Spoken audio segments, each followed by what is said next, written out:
Good evening and welcome to the Riverside Unified School District's Board of Trustees regular meeting. We've just returned from closed session. We had no action in the closed session, and so now we are going to reconvene to our open session.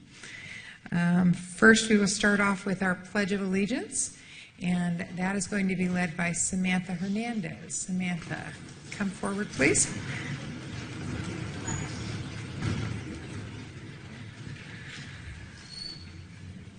Ready, begin. I pledge allegiance to the flag of the United States of America and to the republic for which it stands, one nation, under God, indivisible, with liberty and justice for all. Thank you, Samantha. I just have a few things I want to say about Samantha first, so you all can get to know this outstanding young lady who's graced us tonight. Samantha is a 6th grade student at Castleview. She is advanced in all academic areas. Her favorite subject is math, in which she excels. And Samantha loves reading Harry Potter books and listening to Justin Bieber music. When she grows up, she wants to be a veterinarian. And her favorite thing about Castleview is the kind and caring teachers. Samantha says her teachers have helped her at every grade to do her very best. That's nice to have good teachers. Did you bring some folks in the audience that you'd like to introduce us to? Yeah. Who do you have here? I brought my dad, Mr. Hernandez, my mom, Mrs. Hernandez, my sister Leilani, my grandma, Mrs. Moreno, and my principal, Miss Square. All right. Thank you. Don't run away, Samantha. We have a certificate, and we'd like to get a photograph of you.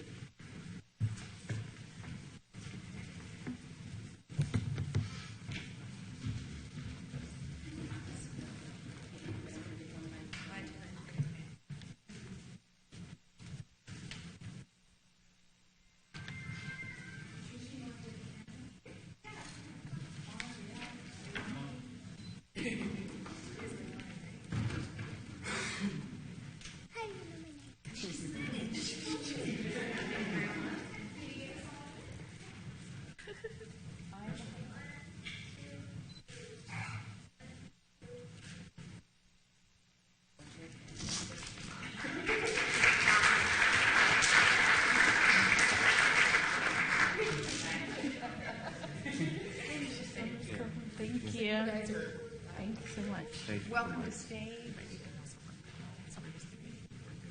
Thanks for coming. Thank you. All right, we'll see you guys. Are you at Castle too? Yeah.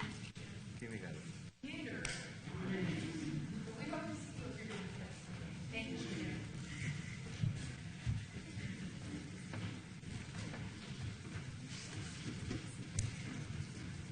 Okay. All right. Let's see. We are starting off our night with a presentation.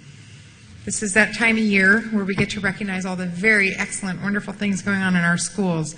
And tonight, Dr. Ermert's going to present to us the Poly High School girls water polo team, the CIF champs, correct? Mrs. Locke Dawson, Mr. Fine, members of the board, it's with my great pleasure. And Tom Hunt, I think, is one of the biggest fans, Mr. Hunt, of Poly girls water polo. And we have a wonderful coach and a wonderful team.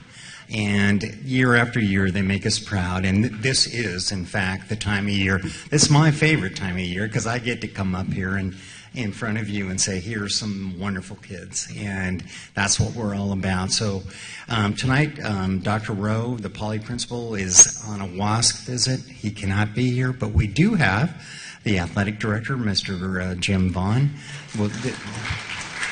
I'd ask to come forward and introduce the coach and the team.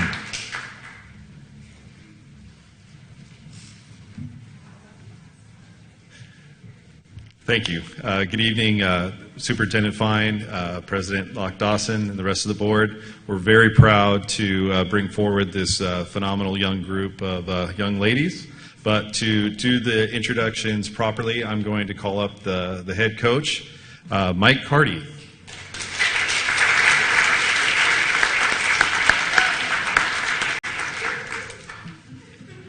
You ready? Thanks for all the warning. Well, thank you. And obviously we have some new water over at Poly, and that really helps. Want me to call the girls up now?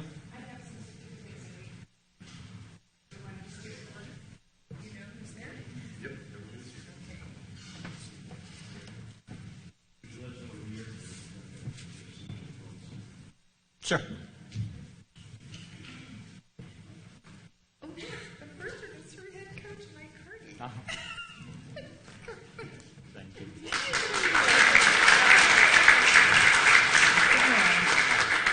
Do I get a picture of Coach Carty and his?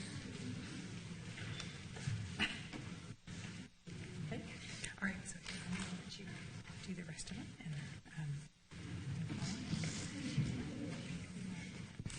Can I get these? My other coaches. That aren't here.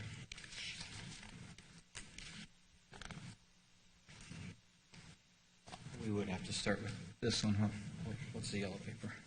that separates your team members from your coach. So we're going to start with Symphony, and she's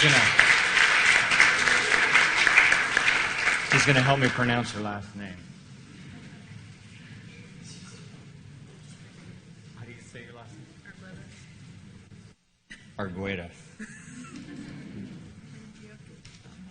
She's a junior, and she's one of the goalies. Michaela is not here. She's somewhere. Shelby Barkley. Shelby's a senior, and she's going to go off to VMI.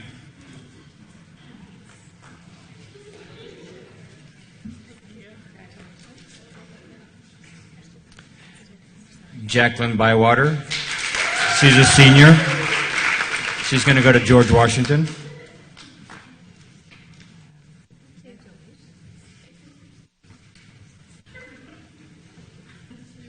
Her little big sister, Lauren Bywater. She's a sophomore.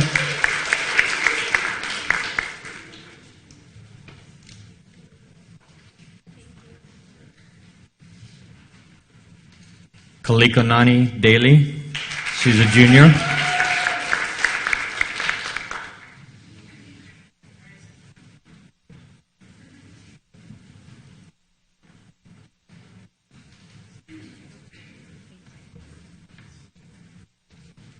And Sarah Dempsey, she's a freshman.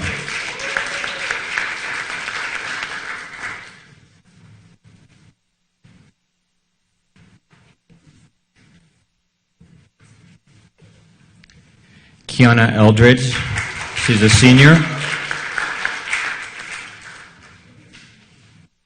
Did you pick? Unofficially going to UCI.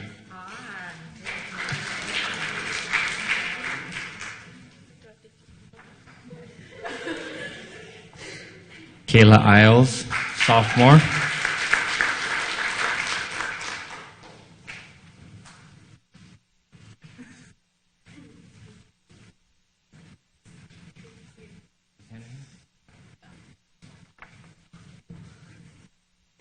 Madeline Canust, my goalie, she's a senior. I just got a text this weekend. She's going to go to Concordia.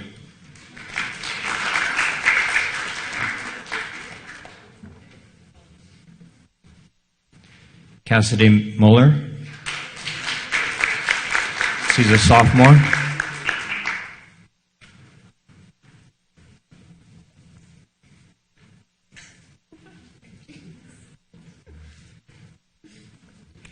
Hannah Rodriguez, sophomore.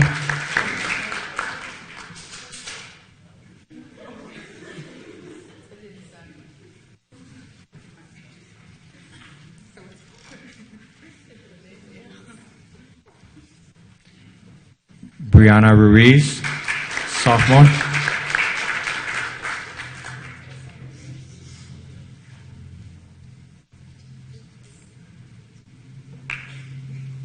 Samantha Santana, freshman.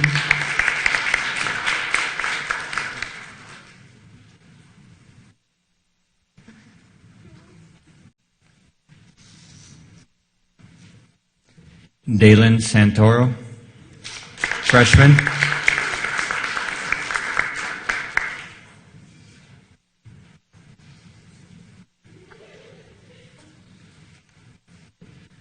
Julie Suica, senior, also going to UCI.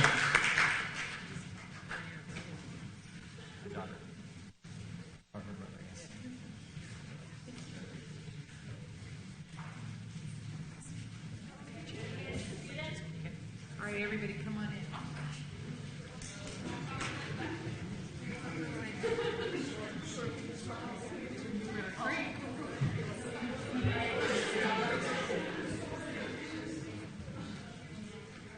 Can you get them all in there?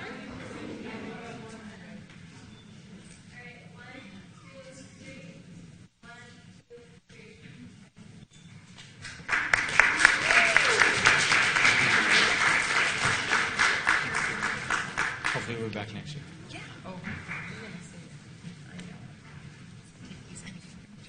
All right, thank you.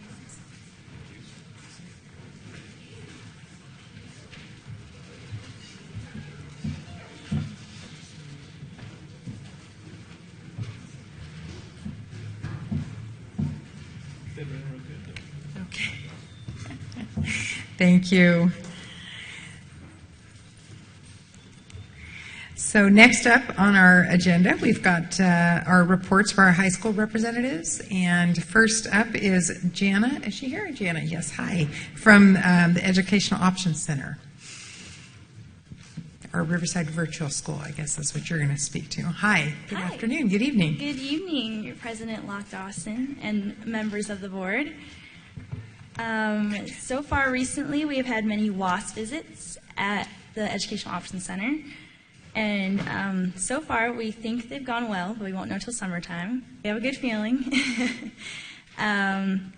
We've also had many other visitors besides WASC, including Alvord, which visited 3 weeks ago, Walnut Valley, Santa Ana, and Mr. Joseph Telezinski, who is a lawyer in Riverside, and he wanted to, he came as a part of his Chamber of Commerce leadership class, which is very interesting. And tomorrow we have Val Verde coming to see our AVID program. And our AVID program is going through accreditation process right now, which is really good. Hopefully everything goes well. And Riverside at the Plaza was a success. And also one of our teachers from Summit View, Karen Stevenson, was chosen as Teacher of the Year as the Educational Options Center, which is really great. Congrats to her. And that's all. Any questions? Thank you, Jana. Does anybody have any questions for Jana? No? Okay. Thank you very much. Thank you. Aiden, come on down from John W. North. Let us know all that's good. Good evening, Mrs. Patricia Locke Dawson, Mr. Fine, and members of the board. As the second semester progresses, North High School is excited to take advantage of different opportunities. So much has happened just this past last month in student outreach, community involvement, foreign relations, and student recognition. There's always different programs and events at North High School that always try their best to cater to our students, who then cater to outside of North High School. In student outreach, our choir hosted its annual winter concert titled Around the World in Music. This was a really nice evening filled with different music from all different countries around the world. And it was just amazing seeing all these students being so talented and knowing so many different styles of music. And it was, of course, a packed theater. And all of the audience members were just so delighted to hear these beautiful sounds. My favorite song of the evening was At the End of the Day, which is a popular song from this French play named Les Miserables, and it was just executed so well. Also, our Principal's Advisory Committee had its second meeting this past March 11. At our second meeting, Dr. Sheffield discussed the importance of enforcing the dress code policy at North. She then opened the floor and received different student input on ways they believed to better enforce this dress code policy. Students had very valuable input and they proved very insightful. Also, our dress code has been the talk of the week last week as our members of the United Student League and Multicultural Council dedicated some class periods to better discuss this topic. I think one of the most important things was the common consensus that dress code wasn't being as best enforced as it could. But Dr. Sheffield is taking all these suggestions into consideration to better the dress code next year. In community involvement, the United Student League sponsored its annual blood drive this past Friday, March 14th. United Student League members were responsible for getting as many members registered as possible. We encourage different students, parents, and faculty members to really donate and register for our local live stream chapter. Our blood drive was a big success, as by the end of the day we had over 221 units of blood donated to our local live stream chapter. We are thankful for everyone's contribution because these donations can be used to save someone's life. In foreign relations, our United Student League treated 24 different college students from Sendai, Japan to a pizza luncheon this past Thursday. These college students were able to sit in at our meeting and kind of witness the functions of our student government program at the high school level. We also gave our college students different beads and different North brag cards so they could also take this Husky Pride to Japan. These college students also informed us about the importance of respect and community in Japanese culture.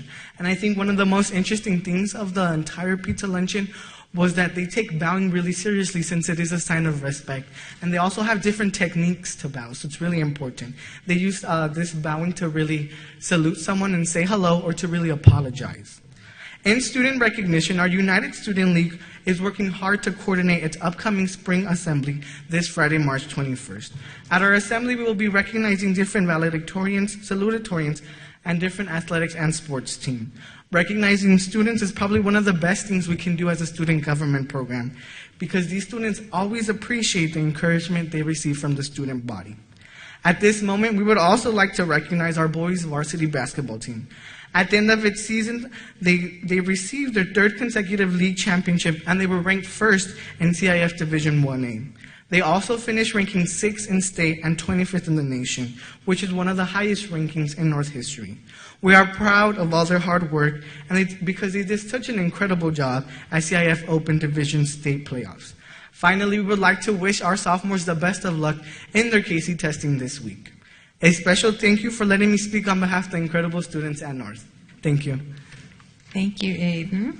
And the beads are from you, I trust, because they're blue and gold. Yeah, they're blue and gold, so we always have to have that Husky pride. Yeah. Thank you. Mr. Hunt has a question or comment for you. Thank you, Ms. Lockdawson. Aiden, tell me, you said about Dr. Sheffield discussed the importance of enforcing the dress code. What is the importance of the dress code? Well, for one, since we are a public institution, we always have eyes from the community on us, so it's really important to portray our students in the best image as possible. So that's why it's so appropriate that they come to school dressed in a casual but appropriate manner. And how's that? I'm sure there's been a lot of discussion. I've heard from some parents who are supportive, but how's it going over with the kids? Are they your fellow students? For the most part, they do have some concern, but it's nothing so drastic that the students couldn't handle. And of course, this is for the best for them. So we're really excited to really implement this new policy. Well, better enforce our policy. Maybe you can bring and show a copy of that next time. Okay, yeah, no problem, yeah. All right, thank you. Okay, no problem. And Aiden, just real quick, too, I know Dr. Sheffield's having coffee with the principal this week, too, right? On Wednesday. I'm going to be there in the morning. Okay, good. Then we'll see you there. So, and I know that's open to anybody that would like to come and speak to Dr. Sheffield or members of the community. And I understand she does the coffee in the morning at 9, and she does dessert in the evening at 6. So hopefully, if anybody wants to come, and I'm going, so I'll be there. Yeah, everyone's always invited to come join Dr. Sheffield. The community always has really great questions, and of course, Dr. Sheffield always has really great answers for these questions. And we really just kind of want to welcome the community to all of these events. Okay, thank you so much. Appreciate it. Okay, next up, Bernice from Ramona. Hello. Good afternoon, President Locke Dawson, Mr. Fine, and members of the board. I'm Bernice Rodriguez, and I'm excited to be here to speak on behalf of Ramona. I would like to start my presentation regarding mock trials at Ramona. Mock trials started competing again after 13 years. Our team was successful despite being new on campus after so long. Our mock trial team won their round 4 competitions on Saturday, making their competition a total of 2 out of 4 wins. Every person on the team did an amazing job. Every student worked hard, and some had to take on double roles. 9 out of the 12 students also earned Blue Ribbon Award nominations, meaning they were nominated as best in their category. Attorneys were very proud of Ramona and agreed to work with our students to help form a structured team on campus. They have faith that we will see Ramona in the Elite 8 next year. On Saturday, February 22nd, the 29 members of Ramona High School's Winter Drumline performed at their first competition of the season. They performed at Centennial High School, and despite their production still a work in progress, the students received the top honor of the evening. They won first place for their division with the highest score of the entire afternoon show. The team was promoted up 2 competitive divisions from Novice to Scholastic A. They have worked really hard and are excited to continue performing. 8th grade parent night was a successful evening as well. Hundreds of people attended to know a little bit more about Ramona. Our band and students performed as well as our cheer team. Information was provided for the parents regarding the school, and 50 club members were there with their representatives. The 8th grade parent night was in addition to the 8th grade day, where we hosted the future Rams for the day and gave them a tour of our campus. To conclude my presentation, I would like to congratulate 7 seniors and 1 junior from Ramona High School that participated in the Riverside County Date Festival's high school art exhibit. Each one of our students took home a prize, and we were really excited about that. Yeah, I appreciate the opportunity to speak on behalf of Ramona. Does anyone have any questions? Thank you, Bernice. So each one of all of them that participated got a prize, so they must have done pretty well then over there. Yes, they did. That's awesome. Thank you you so much. very And you'll see, not to be outdone, Aiden, we all got a little thing from Yes, on behalf of our Link niece, Crew too. class, they gave them to every freshman this morning so they wouldn't get pinched. Yes, thank you. All right. Thank you very much. So you guys know what happens. You're welcome to stay or welcome to leave. Thank you for your time and coming in and keeping us up to date on everything that's going on our campuses. Appreciate it. Next, we are coming to the section of our agenda that's public input for items not on the agenda. And I'd like to remind folks as they come forward that we have a limit of 3 minutes on your comments. And these are for items not on the agenda. So first up we have Harlan Kissler, who would like to speak to the board on the wrestling room at King High School. Welcome, Mr. Kissler. Thank you, ladies and gentlemen of the board. My name is Harlan Kissler. By way of background, I'm an old-time Riversider, born and raised here since 1960. Some of you may recall I had 3 brothers. We wrestled at Notre Dame High School. We were state wrestling champions. We used wrestling to pay our way through college, starting at UCLA and ending up at Iowa with the famed Dan Gable, Olympic champion, and that successful wrestling dynasty. The reason I'm here today, even though I'm a lawyer by trade, I've been coaching at King High School since it opened. I love coaching. It helps involve me with the community, and I've been coaching for 20 years, starting at Temecula Valley High School, then Canyon Springs, and then since they opened that new high school in my neighborhood, it was just convenient to transfer over to King High School. Some of you may or may not know that through some oversight, they never built a wrestling room at that high school. We have this space behind the bleachers, and it's got insurmountable problems in that we have 110, 120 athletes that come out to wrestle. These are kids too short to play basketball, too small for football. 100 kids that get cut from the baseball team. There's only 17 athletes on that baseball team, but we're limited to 32 to 35 student athletes. That's all we can manage in that short space, that narrow space behind the bleachers. There's another problem in that the CIF regulated wrestling mat is twice the size of that narrow space. So if you would think about every athletic program in the district, the water polo team with half a pool, the football team practicing on half a football field, there are a lot of challenges for a wrestling team. But you may not know this, the wrestling team is one of the most successful athletic programs in the district. We've qualified for CIF every year for the past 10 years. We've had 13 CIF champions, 46 CIF place winners. We've put so many kids into college on full scholarships. We've got a kid at the Air Force Academy right now. We've got one at Grand Canyon State, 2 at Cal Baptist. We've got one at Arizona State currently. But my hands are kind of tied because when they have a basketball function, any function in the gym, we don't even have access to our wrestling facility. I took 4 kids to the CIF tournament. We had 4 in the semifinals, 3 in the finals, 2 CIF champions. The week following CIF, I coached my team one night on Monday night. For the past 4 nights, I went to Citrus Hills, Canyon Springs, and Santiago to practice with those teams and those coaches before the Masters tournament. And so we really need a facility. You got kids tackling people within 20 feet, and we're just wrestling right upon each other. And we've had concussions and injuries. I know a lot of you have known because we used to have an 80-member squad that we had to reduce to 32, 35 wrestlers just because of the limited space. Okay, thank you, Mr. Kessler. I do have a comment from one of our board members. He can't address you directly, but we'll... I can ask clarifying questions. Sure. But one thing first, fellow board members, I was just talking to Mr. Fine earlier. Apparently only King and Ramona, or does North have a wrestling program? Yes, you have Aaron Hayes, who used to coach at King with myself. You have Randy Geiger at Pauley. And they bring wrestlers into the King room, but they're limited to just 5 wrestlers because of the minimal space. So they too are limited. Okay. Mr. Kessler, what are the wrestling at a high school level? I assume is a co-ed sport. I don't think there's a girls and boys. We have girls on our team. We currently have 2. What kind of opportunities are there for young ladies in college for this sport? I would say more opportunities than men under Title IX. You have several colleges with full female wrestling teams. Right now, if you remember in the press enterprise, all the publicity for the Beaumont, Hillcrest, La Sierra team, I mean, they have a full female wrestling team. We've had female wrestlers come in, but we have a tryout. We have to cut our heavyweight wrestlers unless we think they can place in CIF.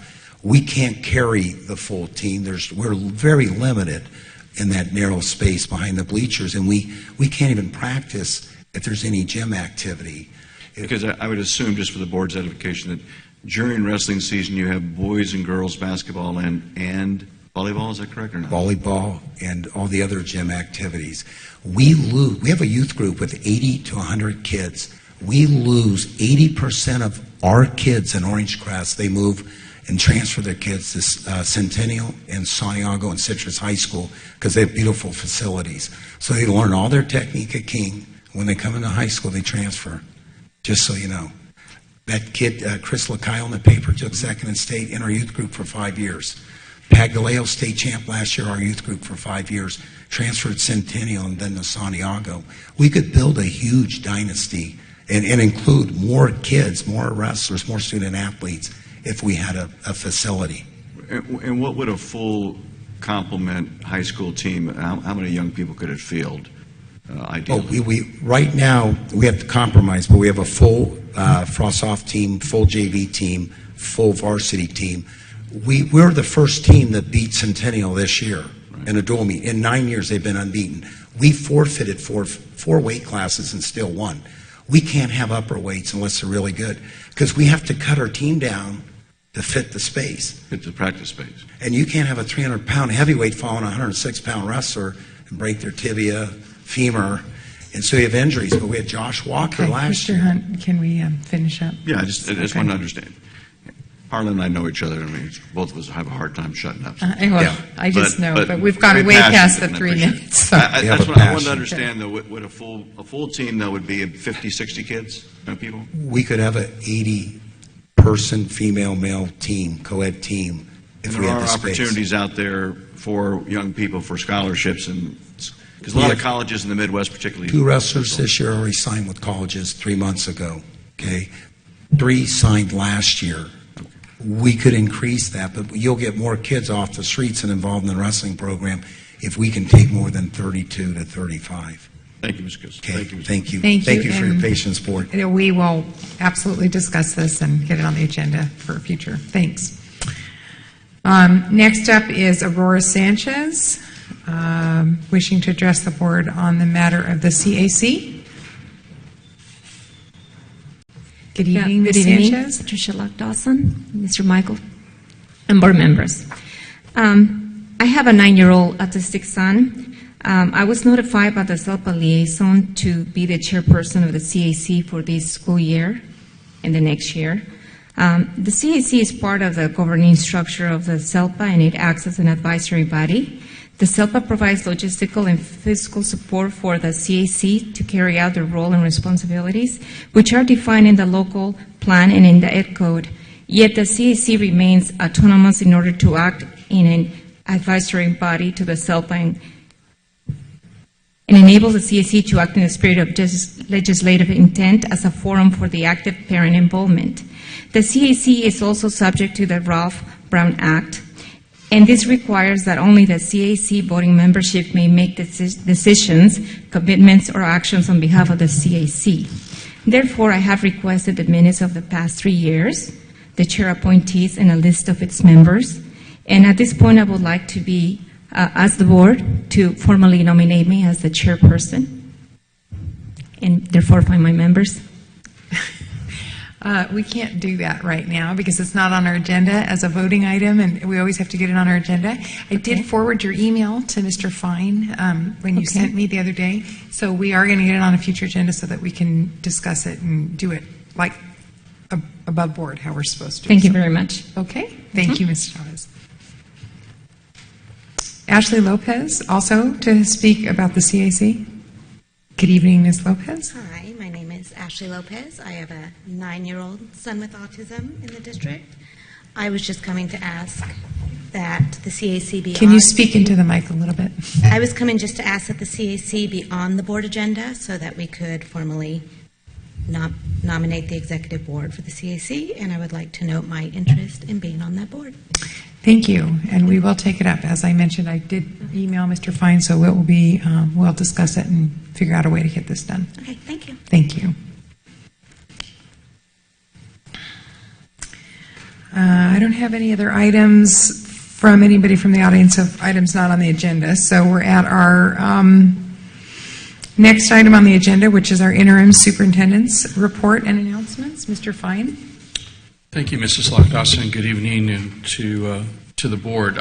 Tonight, I really, other than the committee reports, want to highlight really just one event, and that's from this past weekend, and that was Riverside County History Day. And I know that for many of these students, we will honor them later, but I think timing here is noteworthy. First, I think to say anything other than RUSD absolutely dominated the county competition would be an understatement. In grades 4-5 individual displays, RUSD swept the first, second, and alternate positions. In the junior historical paper, RUSD took first and second. In the junior individual documentary, RUSD took first. In the junior individual website, RUSD took the first and alternate spots. In the junior website, the second place. In the senior historical papers, RUSD swept first, second, and third places across the county.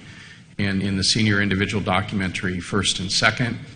In the senior group documentary, first, second, and third, again a sweep. And in the senior individual exhibit, again, first, second, and third, another RUSD sweep. And same with the senior group exhibit, RUSD swept with first, second, and third. Senior individual performance, we took first place. And senior individual website, again, a sweep of first, second, and third. And senior group website, again, a sweep of first, second, and third. And so truly credit to our outstanding social study teachers in our both elementary and middle and high schools, and then to the students and the parents. And those folks that I just alluded to without naming them all go on to the state competition, which is actually being hosted here in Riverside again this year. We rotate between the north and the south, and again an opportunity to have that here on our home in our home community. And so just a a real highlight and acknowledgement to our teachers, students, and their families. And then I believe Mrs. Cloud on the instructional subcommittee want to offer you. I thought we did that last time. Well, I thought we did too. Was it the day of the meeting? Yes. And because it was the day of the board meeting. Oh. We reported it that day. Okay. I'm sorry, I didn't bring. Because you did report out that day. Yeah. And so Mrs. Alvey on the communications subcommittee certainly Okay. offer a report. Thank you. Mrs. Cloud and I met on March 4th to discuss several items. First of all, the school calendar. After the controversy and hoopla surrounding this year's calendar committee, I asked to see the policy on the 3-year calendar review, and I was surprised to find out it wasn't a policy at all, but it was something that Dr. Miller had set up, and no one seemed to question, and it just kind of rolled over. So what we did is we included Mr. Tim Martin, from RCTA president, in a discussion of the calendar review. And basically, we came up with a sort of a common thought on this and determined that unless there is an academic reason to reconsider the calendar, that we should not just automatically convene a calendar committee every 3 years. It is the committee's recommendation to suggest that the board allow the calendar to continue as it is until such time as there appears to be a need to reconsider it. And this may happen for a lot of reasons. There could be a lot of new information. There could be CIF changes or new testing information or just other academic interests. But otherwise, it's a huge drain of time and psychic energy to go through this process, this calendar process, every 3 years automatically. So, unless we hear differently from you about this issue, we will go ahead and put that change in writing and institute it. Okay? On the topic of the Littleworth Theater at Poly, I'm going to pass this out. You will see on the top is a picture of what the Poly Theater lobby looks now and a schematic of what we anticipate it looking like. We definitely agree with the board that the price of the improvements to the interior of the Poly Theater should be a modest cost, and yet still highlight Mr. Littleworth's history. So I'm passing that around so you can kind of get a look at it. We met with Marco Ikra from the architect's firm and have outlined areas we feel we should focus on. And these include the priority of the graphic, which, as you will remember, has already been agreed to be paid for by BB&K Law Firm, and lighting. Those are our priorities. Some of the things we can cut out, and we can make choices, and Mrs. Cloud and I thought maybe we could cut out some of the wood paneling and extra carpentry and a few other things. But we will closely monitor costs, coming back to you next month with the actual amount to go forward to do all the improvements in the interior. In the meantime, the exterior letters are going to be installed and will be hopefully up before the end of the year. Okay? We happily reviewed the LCAP plan, the meetings, and we have to tell you we were very pleased at the smooth running of the community meetings and the way the whole LCAP process has gone. It's been very, very, very good. And now we know that Mr. Hunt has reminded the committee that 2015 is the 50th anniversary of the 1965 voluntary desegregation of Riverside schools, and it's on our agenda to see how we might commemorate that and celebrate that milestone. And there are also a number of other naming issues that we want to finalize and put to bed, as well as making decisions about plaques and honors. So at the end of our next meeting, we're going to come to you with definitive suggestions on all of those issues so that we can finalize those. It's been a long time. So that's kind of what we covered. Mrs. Cloud, do you want to add? Well, I would just add, I just came on this committee and looking at the foyer there at Poly High School. One of the most expensive thing is the lighting, and we kind of determined that that's pretty important. Right. So we're looking at how to minimize the cost on that and minimize some of the things we do, because it's really kind of irrelevant if we put the vinyl sheeting up there and we don't have good lighting. So Yes. Anyway, it was very interesting, and I think Mrs. Alvey is pretty optimistic about what we can do in the next meeting, but I'm trusting you're right. We were going to give it our best shot. Unabashedly optimistic. I did want to just follow up, Mrs. Alavi. I'm not on the committee anymore, but just because you touched on it, the LCAP. Yes. And the communications. And I did not know if you knew that Channel 4 News, NBC, selected Riverside Unified School District's LCAP process as a best practice. Did you guys know about this? Yes. And I know our consultant, and Joyce is probably out there shaking her head, but they used it as a best practice in a webinar and recognized it as a model for other. They do this deep dive into this program. It's called Share My Lesson, I think is what they're doing. And they essentially have gone out and they're covering educational issues. And this is one they gave us great kudos for and recognized as a exemplary project. So I just wanted to congratulate the team. Absolutely. I'm not surprised. It's really been so smooth, and I'm looking forward to seeing how it unfolds. It's going to be great. Thanks. In Finance Committee. Finance Committee, we just had a couple things. We met last week, I think it was, week before, and we talked about the audit and the interim budget, and we're going to be discussing those more at length later on in today's agenda, so Mrs. Meekins is going to speak to those, so I'm not going to bore you with them right now, so, but I'll let Mrs. Meekins do that. No, just kidding. Okay. Thanks. And nothing else? Okay. All right. So we're moving on to our next portion of the agenda. I think we're up to PTA or... Yes, on to our district employee group reports. Thank you, Mr. Fine. Miss Sandy Page, come on down. Where's your bling? Oh, yeah. Sorry about that. You needed to get in there and add But something. I'm wearing green. Yes, I do see that. You won't get pinned. Thank you. Thank you, Ms. Page. Good evening, everyone. Our year is going so fast. I still can't believe it's already almost end of March. Our Founders Day was a big success, and I just wanted to thank you again, Mrs. Lock-Dawson, for speaking, and Mr. Fine and Mrs. Alavi for coming to our Founders Day, so I really appreciate that. Our Reflections Night was really nice also. Our Reflections Chair, Andrea Johnson, did a fabulous job. And it's always so fun to see those little kids running down the aisle to get their awards. The older kids, not so much, but the littler ones are so cute. Our district awards are this Friday, so all of our first place winners are invited to go to the district ones, and we'll see who moves on to state from there. That's at 7 o'clock on Friday. And thank you all for attending, too. That was very nice of you. And most of our PTAs, business-wise, we're just getting ready for elections. They should be held this month or next month. Our historian reports are now due. They're due Wednesday. We're still planning our council luncheon. We had a date and everything set, and then we had a couple little hiccups. And I should be able to get you an official date at the end of the month, end of the week. Convention is going on May 7th through the 10th.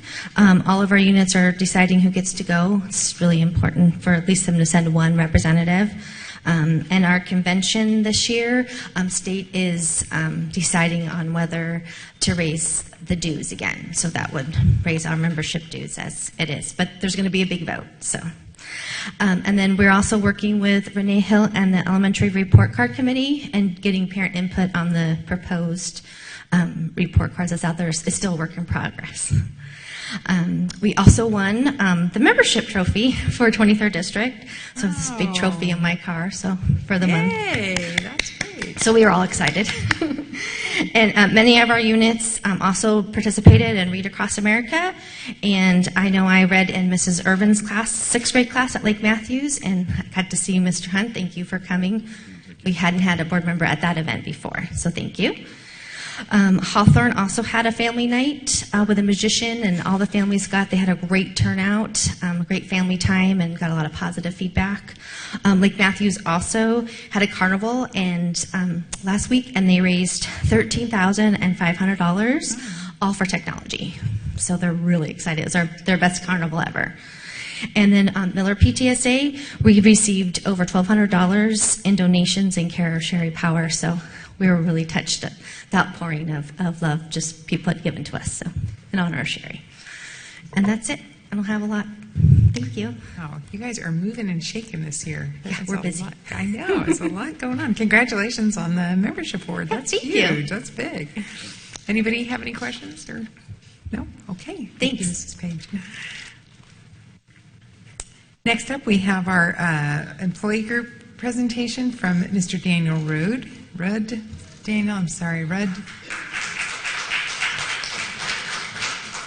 Head of our CSCA. Okay. Good That's evening. all right. Good evening, President Lock Dawson, Superintendent Fine, members of the board. I'd like to start today because our members wanted me to talk about it, the LCAP committee, or the LCAP funding, and how it impacts the classified employees.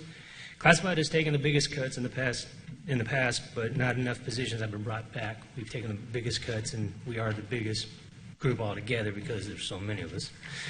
We are usually the first people that your children see and the last people that they see when they come to school and when they leave. From the campus aides providing their safety and security, the cafeteria workers providing meals, sometimes the only meal that the child has during the day, to our special education aides who are some of the lowest paid yet do some of the most extraordinary work.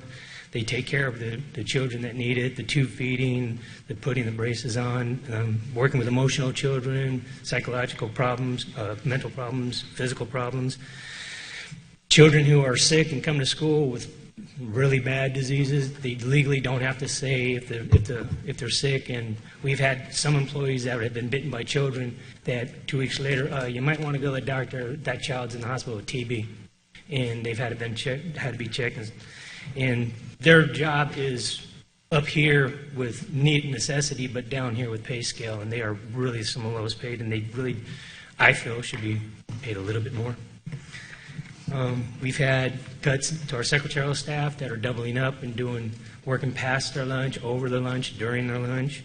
We've had cuts within maintenance operation. When I first started in maintenance operations in '92, we've had at least 10 to 15% of our workforce cut, but we've added 10 new school sites, and we've added 5 new stadiums with stuff that needs to be taken care of more extremely. We have 5 new pools, and our newest director of maintenance and our assistant director of maintenance and operations, they're doing a great job of what we have, but we need to get more people back, and they've been working what they can. I forget where I'm at, but basically, I feel that the positions need to be backfilled, and the teaching part is really important, the administration part is really important, but the support staff needs to be put in place. Yeah, a lot of us up here agree with you on that. And I have one more thing to say. Ms. Gloria Cormier, our chief union steward, was selected to go to the California Federation Labor Convention up in Oakland this year. And she had no idea about it. She was selected by state to go. Nice. Congratulations, Larry. That's all I have for today. Thank you, Mr. Rudd. And take those comments under advisement to discuss. Appreciate that. Next up on our agenda is our consent portion, our routine items that we usually take as a block unless some are pulled for any reason. Mr. Hunt? Yes, I'd like to make a motion to approve the consent item as presented, unless we have that one new employee we were going to introduce. And so that would be with the exception then of where is that? F12. Is that right, Mr. Fine? Okay. So I move to approve the consent items as presented other than F12.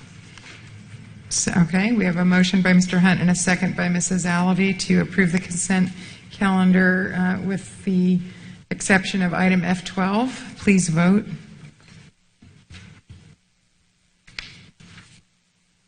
Okay, the motion carries. Consent calendar is approved. Mr. Hunt, would you like to address F12, or would you like? I'd just like to give the opportunity for Mr. Fine to and/or whoever's appropriate to make that presentation. And Sure. Move the item afterwards. Included on item F12 would be our recommendation for our newest addition to our management team to fill a vacancy. This is Director 4, Academic English learners and student services. And our recommendation to you is Mrs. Anu Menon. And Mrs. Menon is right here. Soon to be Dr. Menon, I think, a couple months away. And she comes to us from Val Verde Unified, where she's currently an elementary principal. Welcome.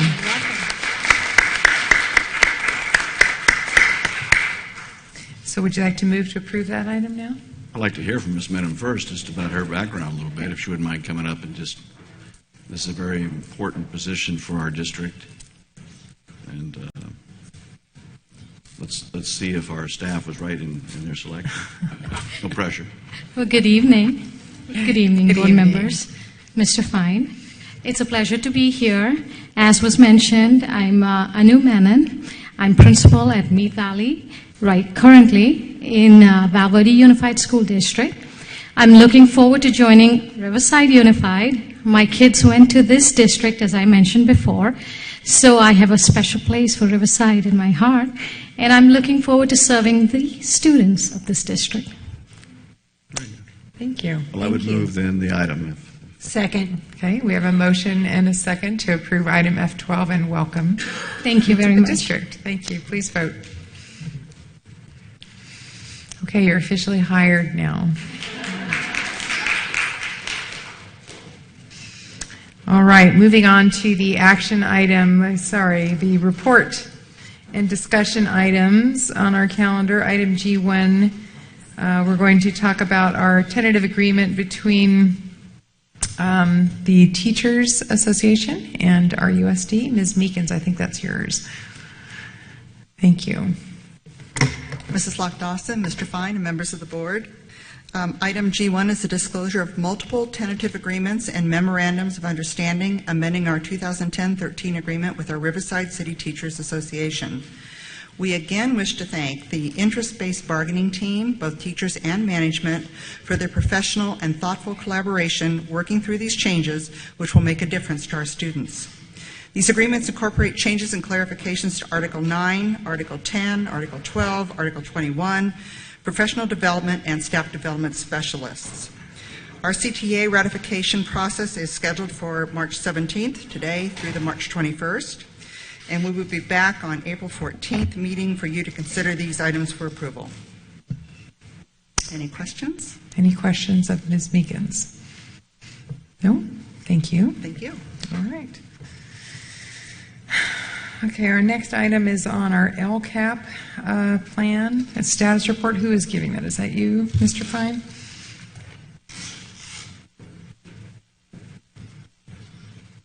And this is just an update, correct, on where we are and sort of the status?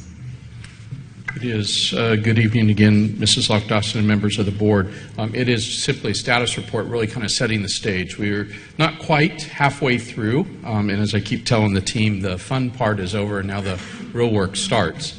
And in a week from tomorrow, on the 25th, you'll be holding another study session, and at that point you get the opportunity to hear from our consultants with regard to the synthesized data that we heard from our community through a series of 9 community meetings and 3 additional meetings that were a little bit more focus groups from those meetings.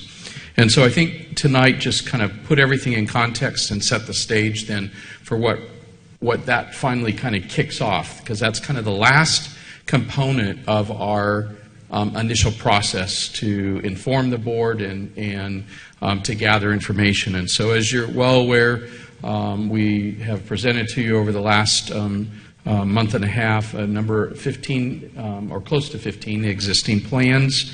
We have also will be providing you baseline student performance data, and you're obviously very familiar within those existing plans or the board's current set of goals, and we've given you some glimpse at how those but how those lay nicely and map nicely to the state 8 priority areas. And then the last kind of missing piece of all that is to actually bring you the information that our community shared with you. We received over 1,600 comments. Some of those comments were single sentences, and some of those comments were single words, and some of those comments were a page long. And so with our steering committee's help, we have worked through that organization of that information and the structure that we think will be helpful to you. We've been through that now over 2 steering committee meetings and still have from last week's meeting, still have a little bit of fine-tuning to do, and we'll bring that to you a week from tomorrow. At that point in time, the work that you will have to do, and we'll be right here to assist you in doing that, is really kind of start to take it all in and react to that. What kind of floats to the top in your mind that has been identified by both our committee, that are in your existing goals and existing plans, and if you will, the gaps that we have in our student performance data, and kind of bring all that together in your mind so that we can spend basically the month of April talking about what really are your priorities with respect to the goals. Or I probably shouldn't mix those terms, but what would be some of your goals? Once those are identified, then we will have to work through a priority process because, as is always the case, there won't be as the list of things to do will not match the resources to do that. And so eventually we'll have to work through that process. But I think important for you, and we will do this on Tuesday when we report this data out, we will put it in its kind of context in this process of where it's at and give you some homework to think about at the end of that meeting, that you can go away for a couple weeks, spring break, and a little bit more time, and be thinking about what really floats to the top with respect to the board's interests. We are proposing a study session on April 7th and on April 21st that you can come together again and provide, at least on the 7th, some reaction to the data that we share with you at the end of March. And that reaction then will help guide us with respect to what kind of details we need to be working on, and then bring those back to you on the 21st for some just additional consideration and additional thought. And we will facilitate those meetings in a way that we hope we can take the vast amount of information that we have, bring it together in a meaningful way, and come out with some goals and some priorities with respect to the actions that we need to take over the next 3 years. All of this leads up to early May, when we need to start our review process back with the community. Because remember, in this process, we will draft a plan, really dedicated, the month of April is dedicated to drafting that plan, and then we need to go back to certain stakeholder groups and review that draft with them, solicit comments on the draft, and then we have to have time to respond to those comments before we get to the end of May, when you'll be asked to actually consider adopting a final plan. And so that kind of paints a picture of where we're at, where we're going. Next Tuesday, I think, will be very enlightening. I think it has been for our steering committee. It certainly has for myself and even our consultants as they've kind of worked through the data collection, the data analysis, and the interpretation of what some of that data means. And I think in some cases, there'll be some new items in there that we haven't talked a whole lot about. And in other cases, you'll recognize items that you yourself have talked about, that you've already in some respects accounted for in some ways in your existing board goals. And so that's a status on what's happened, what's coming up, kind of the second half of our work that lies ahead. I'd be happy to answer any questions you may have. Any questions? Mr. Fine, what is the product we're going to be looking at to review the public input, the results, what we've captured in the LCAP? Are we going to see the data? How are they going to look? Are we going to see bar graphs? Are we going to see written narrative? Or what can we expect? So you're going to see a PowerPoint deck, basically, that our data analysis folks have worked through and prepared. It is organized into the state's 3 groupings of conditions of learning, pupil outcomes, and engagement. So we kept those themes just as a guide for us, a wayfinder almost, for us to kind of organize some of the data.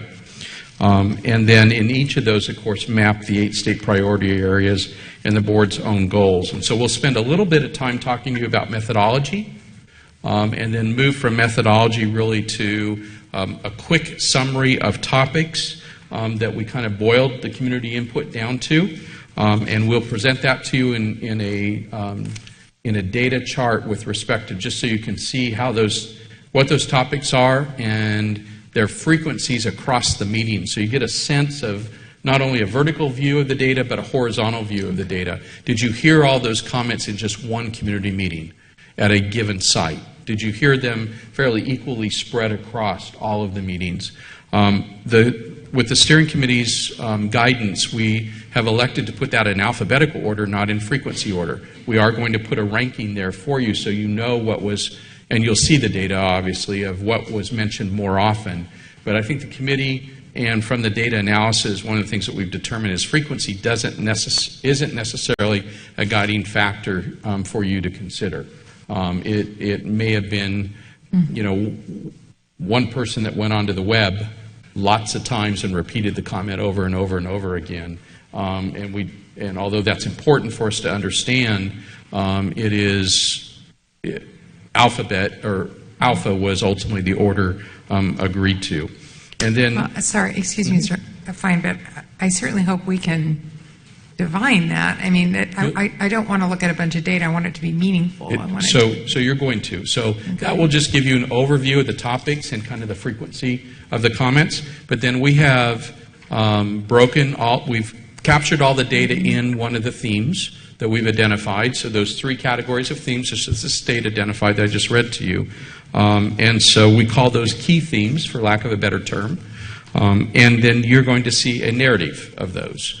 And that narrative, basically, I'm pulling from one as an example, where reducing disparities in educational access is one of the key themes that we've identified. And there's a whole lot of comments that fall under that theme. And we've given you a short description of those, kind of a narrative, a summary of those, and then we've given you a quote right from either a posting or a verbal comment at one of the meetings that furthers that. So you can kind of see the context that we drew that from. And we've tried to avoid quotes that were at one extreme or the other extreme, but one that was really demonstrative of the general comments that we heard. So let me give you one example of that.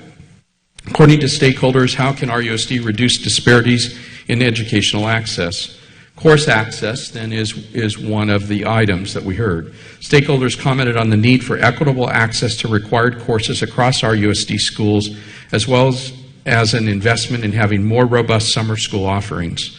A related topic was the need to have more academic counselors available to students to better inform their course selection. And then we've selected, in this case, 2 quotes, one from a staff member and one from a student, that further and start to put that into context for you. And then we work through that. There are, in that one key theme, course access is one item, technology is another, facility maintenance, graduation expenses, those are all examples that are reflective of kind of some sub-themes within that one theme. And in each case, we provide a narrative of those. We also provided you a glossary, or working on providing you a glossary with respect to the major topics. And what is the topic, in kind of one sentence, what is the topic, the nutshell of the topic? Well, now we have 9 key, I think it's 9, 7 key themes based on the data that we have, that we've kind of grouped things under. Okay. And you see my point is that we, if we wanted to look through reams of data ourselves, we would go to every meeting and hear them, but we really are going to be relying on staff as well to make some sense of that for us and put some context into it. I think we've tried to do that, and then just looking ahead, and you'll have to give us some reaction to this, both on the 25th and more likely more on the 7th, and that is, how much do you want us to dig into some of these with respect to coming up with specific plans and actions?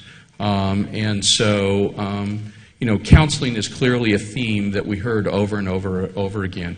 When we really break it down, it comes into 3 components. One is career counseling, one is college counseling, and we make a distinction in our thinking on those two. And the third one is the social emotional support.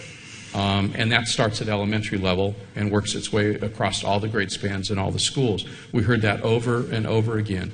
And so if that's something that you agree kind of starts to hit towards the top based on a whole variety of reasons, and it does support a number of your existing goals, it also supports a number of state priorities, then we will have staff work on some details. What does that mean to us? If we want to improve or increase services in the area of counseling, that broad term, what would we be suggesting to you by way of detail?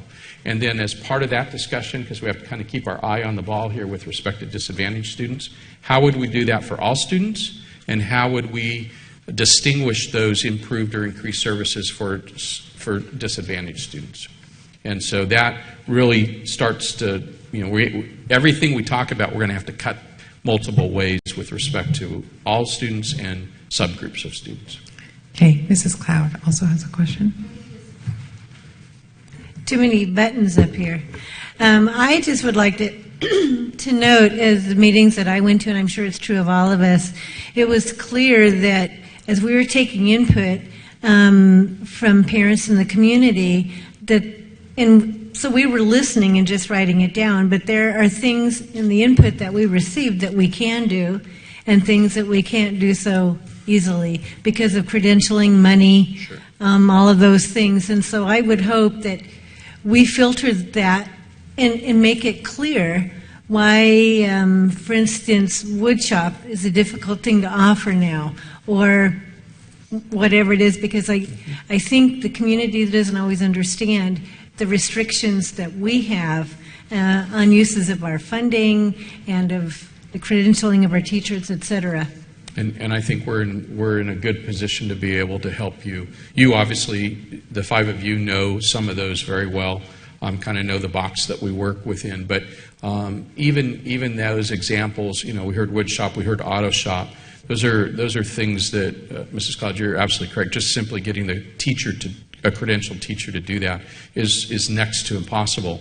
But it doesn't mean that we can't look beyond that to today's version of those things and some of the linked learning concepts where we're linking our day-to-day learning with the application of that in industry and some of even tapping into some of the new money that's out there in the state of California for that. I just would hope, and yes, I understand that, and I think that it's two-pronged. We need to look at things creatively, and we also need to be respectful of the kinds of restrictions that we have, and I hope that that's clear as we bring those discussions, back to the board.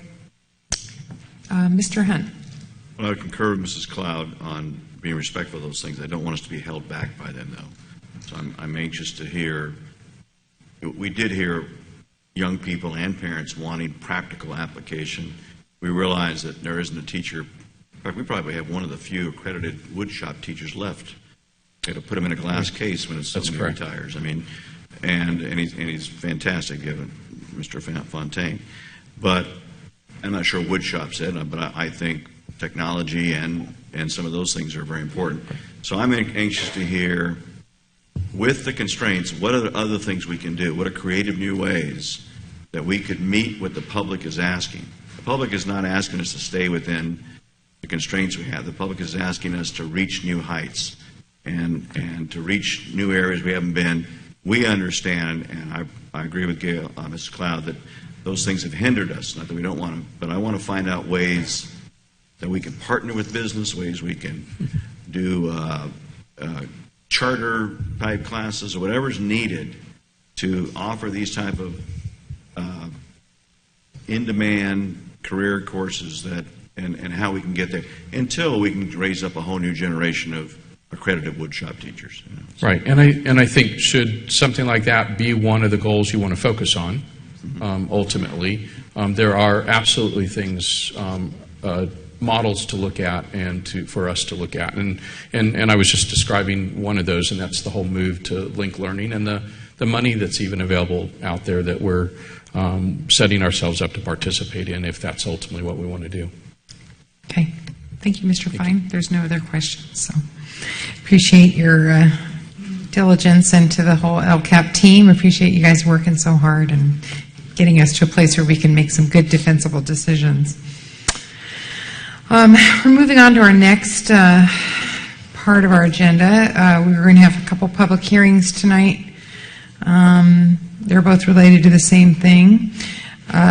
This is the notice of the public hearing of the RUSD approving an increase in statutory school facility fees imposed on new residential and commercial industrial construction pursuant to Education Code Sections 17620 and Government Code Section 65995. And who is running that? Is that, who's, okay. We have no, okay.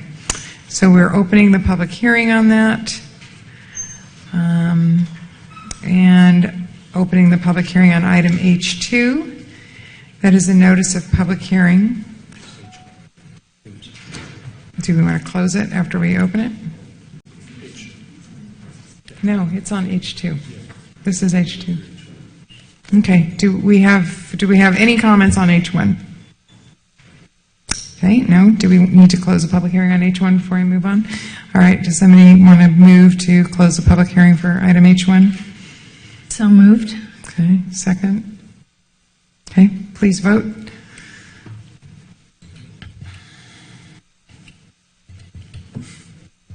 Yeah, that's not. Okay. Mr. Hunt. Sorry. I don't think it's your fault. There you go. You're voting multiple times. That's not fair. All right. From Louisiana. Thank you. Okay, item H2, opening the public hearing. On this item, related is the RUSD's consideration of approval of a school facilities needs analysis and consideration of adoption of alternative school facility fees in compliance with Government Code Sections 65995.5, 65995.6, and 65995.7.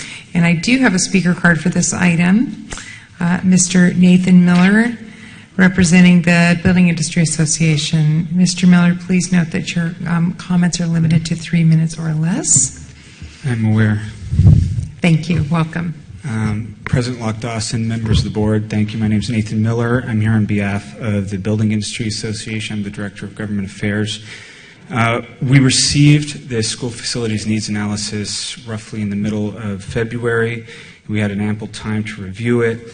Right now, as it appears, the SFNA study is proposing a 23 cent per square foot increase to set the school fees to $4 per square foot, which we would argue is an unjustifiable increase and an exorbitant one, especially right now in the city where development is on the decrease. You'll see that from 2012 to 2013, the pace of development has decreased. There's been less permits pulled. The first 2 months of 2014, development has been abysmal all throughout Riverside County. We're waiting to see what the reason for that anomaly is. The pace of development from March to May will give us a better idea if it's just an anomaly within those first 2 months or if it's the sign of a longer trend. And quite frankly, to raise the fees right now is bad for the school district. We survive off of a mutual partnership where developers pay for the school facilities that are needed. If you look at the student generation in the SFNA, you'll note that there is no need for, there's actually an excess of capacity to the tune of 850 spaces for elementary school, upwards of 979 spaces, I believe, for middle school. Currently, there's a deficiency in for high school capacity of roughly 2,111 students, but that deficiency obviously cannot be legally justified and addressed with the new SFNA. That actually has to be addressed by previous SFNAs and fees that are already allocated towards the construction of that high school. But even with student generation, the high school, 5 years out from now, they're looking at an excess of 179 high school students, 0 in middle school. And then there's an anomaly that I found on page 16 and 17 with the SFNA that we're typically you would look at 5 years out, use a student generation model, and depending upon how much excess capacity you have, you apply whatever students are generated within that time frame to that excess capacity. But on page 16, it tries to state that the 850 excess spaces are for 16 years out, and it uses some creative mathematics to minimize that with a 31.25% formula to state that there's only 263 excess spaces that apply to the 5-year out model, which 850 excess spaces are 850 excess spaces. It's not the right time to raise fees on developers. Developers pay fees for schools, for county and municipal development impact fees, pay fees for drainage, for connection fees, user fees, transportation uniform mitigation fees, Riverside Conservation Authority fees. And what those fees pay for are facilities, roads, we pay for open spaces, trails, public safety components. It's you know a what I'm going to partnership. say, Mr. Miller. I definitely understand. Because it's a you're partnership, past your time. and I thank you very much for your time. We ask that you reject this fee increase, or at the very least, keep the school fees where they currently stand. Make a motion for that. Thank you. All right. Thank you. Thank you for your time. I appreciate you coming down. Okay. I have no other comments on this item, so somebody like to move to close the public hearing on this? Mrs. Alavi? I will move to close the public hearing. Second. And Mr. Hunt seconds. Please vote. Do we really need to vote on closing the public hearing? Do we? We used to in Planning Commission. I know. I don't know if, that's generally how you do it. So open and close it. I don't know. Sorry. Okay, so the item is closed. So now we're moving on to the action item portion of our calendar. We are going to take up these two items as action items and discuss increasing the fees based on the report that we were given. Sir, just a point of order. Yes, sir. Is there any reason to not have these as one motion, one way or the other? Are they just similar? That's your preference. One is to adopt the analysis, and the other one is to adopt the fees. Yeah. Okay, I just a point of order. Thank you. Okay. Hi. Okay. Good evening. Mrs. Locke Dawson, Mr. Fine, and members of the board. We do have two resolutions before you, Resolution 30 and Resolution 31, to adopt these fees. Resolution 30 is for the school facilities needs analysis. This analysis is to provide the impact to RUSD on future supports that will be needed in school facilities for enrollments. The SF&A report takes into account new residential construction as well as reconstruction and redevelopment in our school district. The report utilizes student generation rates, cost per dwelling units, and projected enrollment from new homes for the next 5 years. The result of the SF&A report is the recommendation of Level 2 and Level 3 fees. Currently, our USD charges $377 in Level 2 fees, and we are recommending a $4 fee in the future for Level 2. Level 2 fees support the number of students greater than the current capacity identified to be generated within the next 5 years. Level 3 fees, of course, are not available to us at this time. Level 3 fees are only imposed if there's no school bond program in place, no bonding funds available. We depend on our Level 2 fees to support the construction of our school sites as well as any modernization and improvements that we need to make. And it's assuming that there's a school facilities program in place theoretically where the state would pay for 50% of the cost of construction. So Level 2 fees are utilized to match state funding. The recommendation fee is for the adoption of $4 for Level 2 and $801 under Level 3.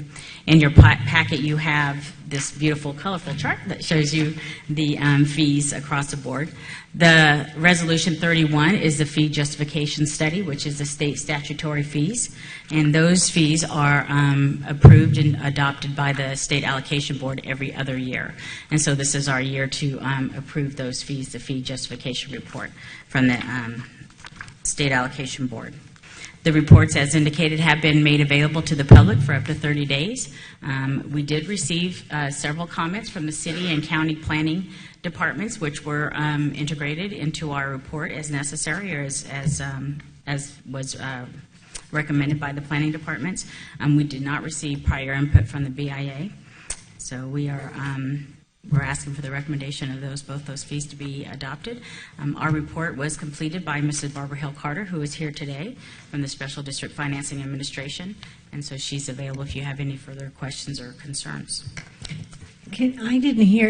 Haley, could you put the microphone down? I didn't hear. I'm sorry. I need to stand up on my toes so I can reach the microphone. Sorry. Pull it way down. And just in comparison, just to give you an idea of comparison, Corona Norco currently level 2 fee is $4.02.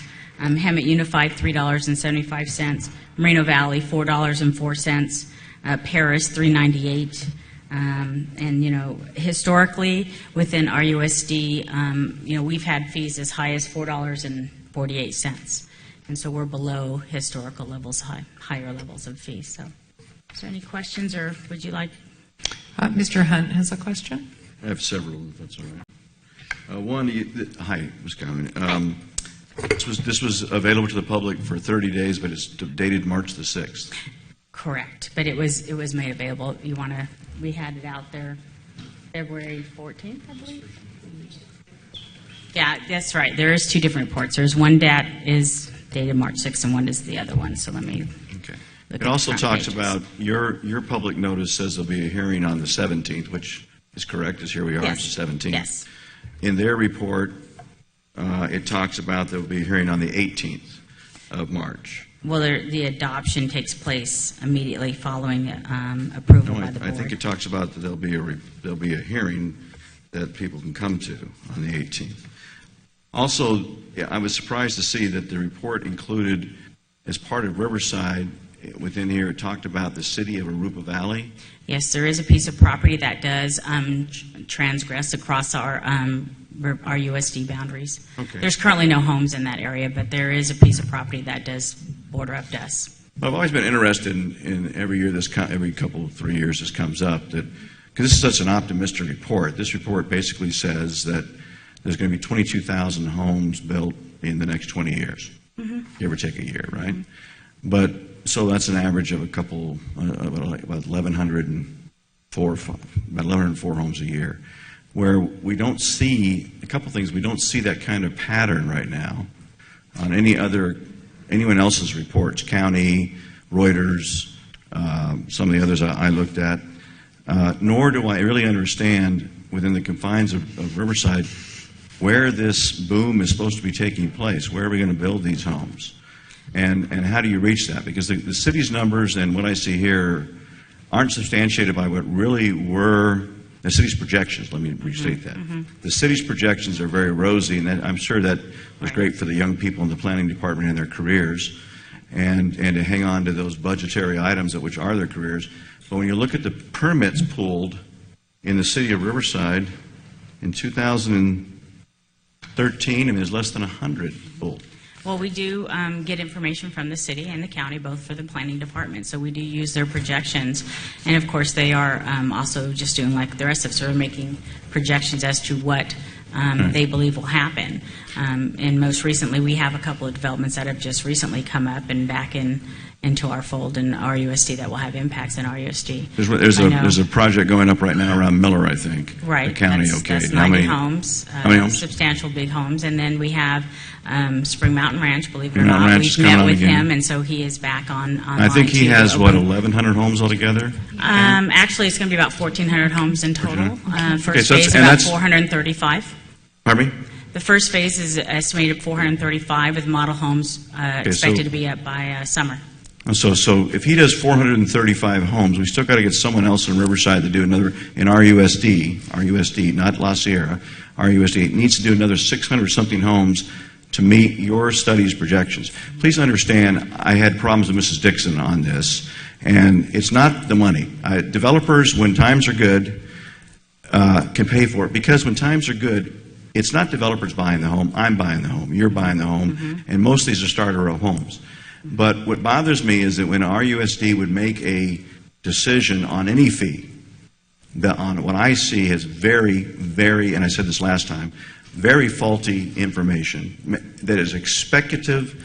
It has all get out. There is no credibility to 20-something thousand homes going to be built over the next 20 years in this area, and we continue to bring this forward. And I asked last time that we look, Mr. Fine, at a different group and an RFP to do this, because I have no confidence whatsoever in the group you have doing this. It's the same group that did it last time. It came in last time and said there was going to be thousands of homes, and we look at the permits, and you know, those, if it was last time, was it 3 years ago, Mr. Fine, or 2? 2. 2 years ago. So we had 107, and then we had the rocket year of 2011 with 43 home permits pulled. And that, by the way, again, is the western Riverside County, and it's Riverside. It's the city of Riverside, which is not RUSD. Now, I give that RUSD has you know, up by Lake Matthews is some county and everything. But I can't support a fee increase, whether developers can afford it or not, for something that has no validity behind it. It just has, to me, a lot of numbers thrown at us as speculative numbers. And if 20 years from now I'm wrong and there is 20,000 new homes, then I guess you can curse my name. But I'm not too worried about it. So I will be voting no on this, but I want to hear my colleagues' opinions. And I'm disappointed we continue to use a firm that speculates like this. I think it just denigrates everything else we try to do. Thank you, Mr. Hunt. Are there any other board members? Mrs. Alavi? I would like to ask Mr. Fine to give us some perspective on this. So I guess a couple things. First is we don't create the data. The data is provided to us by the people we depend on, and that would be the planning departments. We've not gone out and created anything out of ourselves. They are the experts in the area, and that's what we use, and that's the standard that's used across, generally speaking, across the state, unless there's, you know, some significant reason not to. With respect to the environment where costs are going up, you have to remember that this is based on costs. So there, in the report, when you look at this, there's land costs there and so on, and we're in an increasing cost market, so it would be natural that the number would be increasing slightly, the rate would be increasing slightly. This is reflective of our costs to mitigate additional enrollment that would come from additional housing. It only is paid if those housing units come on board, not paid, you know, based on anything else. Most large developments that we deal with are probably going to mitigate this by not paying the fee, but by establishing a Mello-Roos district. That is the history in our district, the history of most developers in our area, and in fact the ones we're talking to right now. The 92 lot development across from Miller Middle School is in an existing CFD. So this isn't even going to pertain to that at all. The Spring Mountain Ranch development is in an existing CFD. So again, those mitigation agreements, although they may need to be revisited given the length of time that's transpired, those were all set based, generally speaking, set on fees that were in place when we negotiated those some time ago. I'm sure, especially with Spring Mountain Ranch, there'll be an opportunity to probably update that with respect to the 92 lot development on Cremeria. Those bonds actually have already been issued, and I don't know that we would go back and do anything. With respect to the funds generated here, we're at a fraction of what we used to run. We used to run almost $5 million a year. We're in the $500,000 and below range, and currently the debt obligations we have that are supported traditionally by these fees are currently being supported by the general fund because there's so few fees being collected. That doesn't mean our costs don't exist. They still exist. And it's the general fund picking up that burden because the mitigation fees have not come in, and we didn't project them to. So I mean, we're being consistent with our projection. So I don't know if that's helpful or.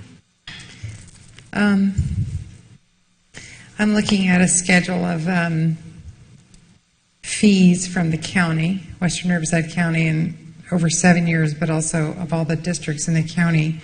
And we are almost the highest. We are the second highest of any of the districts right now in what we're charging, according to this. And if we vote to increase this fee, we will be the highest, and it will be higher than Corona Norco. And Corona Norco, in fact, has reduced their fees over time. They've had a 21% reduction in fees over time, as opposed to we've had a 16% reduction. But many of the districts have appeared to be holding steady or reducing their fees. So I'm curious, why would like Corona Norco, they are actually building out there. So I'm just, why would we be, how could we be so different? I'd like to invite up our consultant to maybe give some more information on that. Hi. Hi, thank you. My name is Barbara Hale Carter, and it's a pleasure to be here this evening.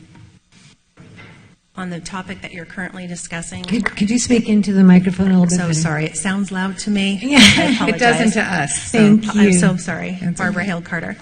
To discuss just briefly what you're looking at in front of you now, the Corona Norco example, they no longer can qualify for a level 2 fee, so they're dropping down to level 1 because they have excess capacity.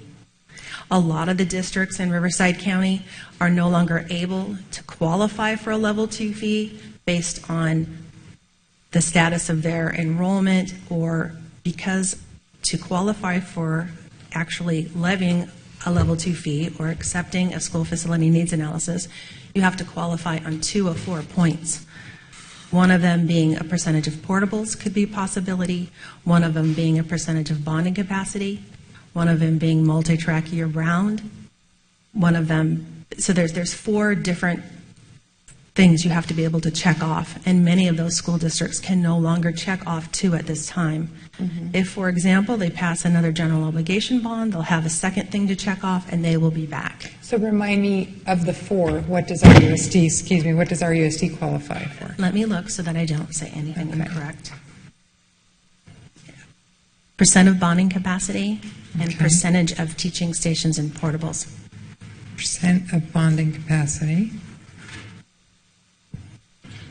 Does that mean we are at the height of our ability to set forth new bonds, or what we've spent from state bonds? What is that No, referred there's to? a calculation statutorily driven that tells you to take the current assessed value, to multiply it by a percentage, to look at the total bonds, the principal amount you currently have outstanding, and it will equate to your bonding capacity. Yours is shown on...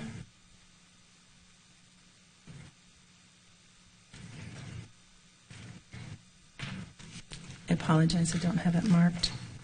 That's okay. We need to understand this because it is sticky.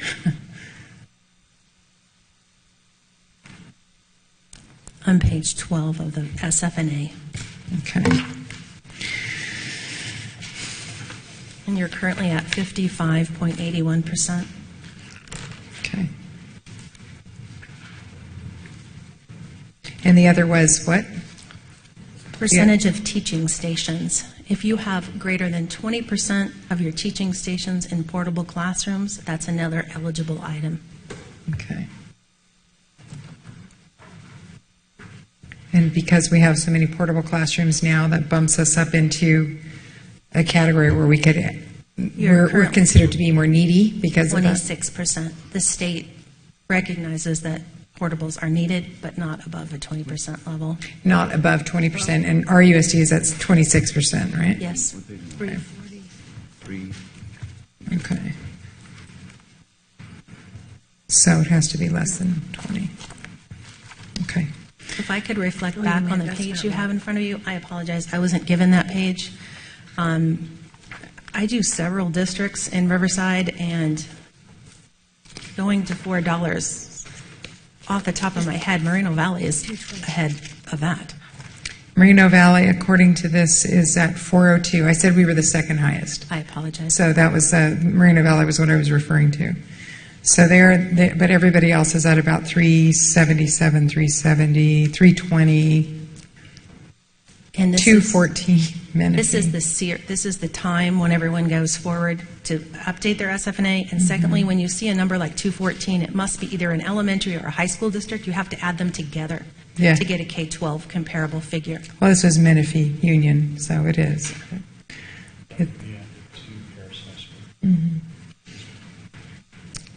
So, okay, we have a couple other comments from our board members. Mrs. Cloud. I have a question. We're not really talking about building any new schools. I know that the Maxine Frost Elementary is out in Spring Mountain Ranch, but that's several years off, and we really don't have the funding for it anyway, right? That's correct, Mrs. Cloud. In many cases, though, the bulk of these fees aren't used for a new facility. They're used for single-room additions of relocatable to deal with a fluctuation in enrollment at a given site. Not necessarily a new. I can't think of the last time we put any mitigation fees in a brand-new school. So it's used for relocatables? The bulk of it, relocatables, in some cases, relocatable restrooms if we need to increase the minimum facility, whatever the state's formula is for that. I can't think what it is called right now. That's, minimum essential facility. What are these funds used for? Is for relocatables to beef up the capacity for schools. So as an example, I think we still have some leased relocatables at Martin Luther King High School, and these funds are used to help pay for those leases. These funds, previously, the bulk of these funds were used for debt service that bought many portables. That the collections have been insufficient for the last 3 or so years, and so the general fund has picked up that debt service. I'm drawing a blank on a couple other things, but those would be examples. So if our population increases or if it changes, if all of a sudden Central is way out beyond capacity, then we would use some of these funds to put... We would create a nexus to that if there... We wouldn't create it. We would identify if there is a nexus between a new development. So in the Central middle school area, it would probably be more infill projects, which would actually be paying these kinds of fees because they're single developments that, for whatever or 5 homes on a couple acre lot or what have you, that would be generating that. There aren't large developments, obviously, and that would fit into a Central middle school as an example. But as Mr. Hunt said, there are no large developments looming except for some of the ones at Spring Mountain Ranch and on that's on the other side. Yeah, but most of downtown and all is built out. Most of the city is built out. So we're looking at the surrounding kind of areas. Right. So an example of King High School, which serves a growing area, that's where those leases of a couple portable buildings and restroom, that's part of that setup, I believe is paid for out of these funds. As an example. But we could use it for more internal mid-city if there were infilling building going on. And we've had that from time to time. Right. Those are generally small in scale, but yes, we could. Thank you. It would be a nexus to the growth related to the development, or the fees are only the expenditure of the fees. There's a nexus back to the actual growth itself being driven. Right, they're related. They're related to the growth. Okay, thank you, Mrs. Cloud. Mr. Lee. Yeah, a couple questions. So we have excess capacity at our elementary and middle, but we have a deficit at our high school. So any new fees that are collected cannot be used, right, to backfill this deficit. Correct. That's my understanding because It is correct, and that's how that was done in this report. Okay. So we're not going to satisfy our current problem passing an increase this year. And we're also predicting, at least based on prior year permits, that the number of homes built in Riverside, let alone Riverside Unified, is going to be meek, to say the least. And also, is this something that we review yearly? So we will revisit this on an annual basis? You have two reports in front of you.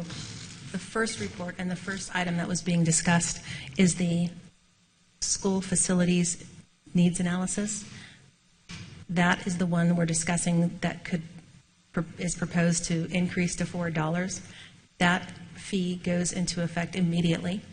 It would start tomorrow, and it's only in effect for 1 year, and it expires. Unless a new report is brought before you, it will expire in 1 year. The other fee, the level 1 fee or statutory fee, is before you this evening. That's why I would take both of these items separately. The level 1 fee takes 60 days to go into effect. It is on residential and non-residential. The residential portion is $3.36 and the non-residential portion is 54 cents. That's an increase from $3.20 and 51 cents.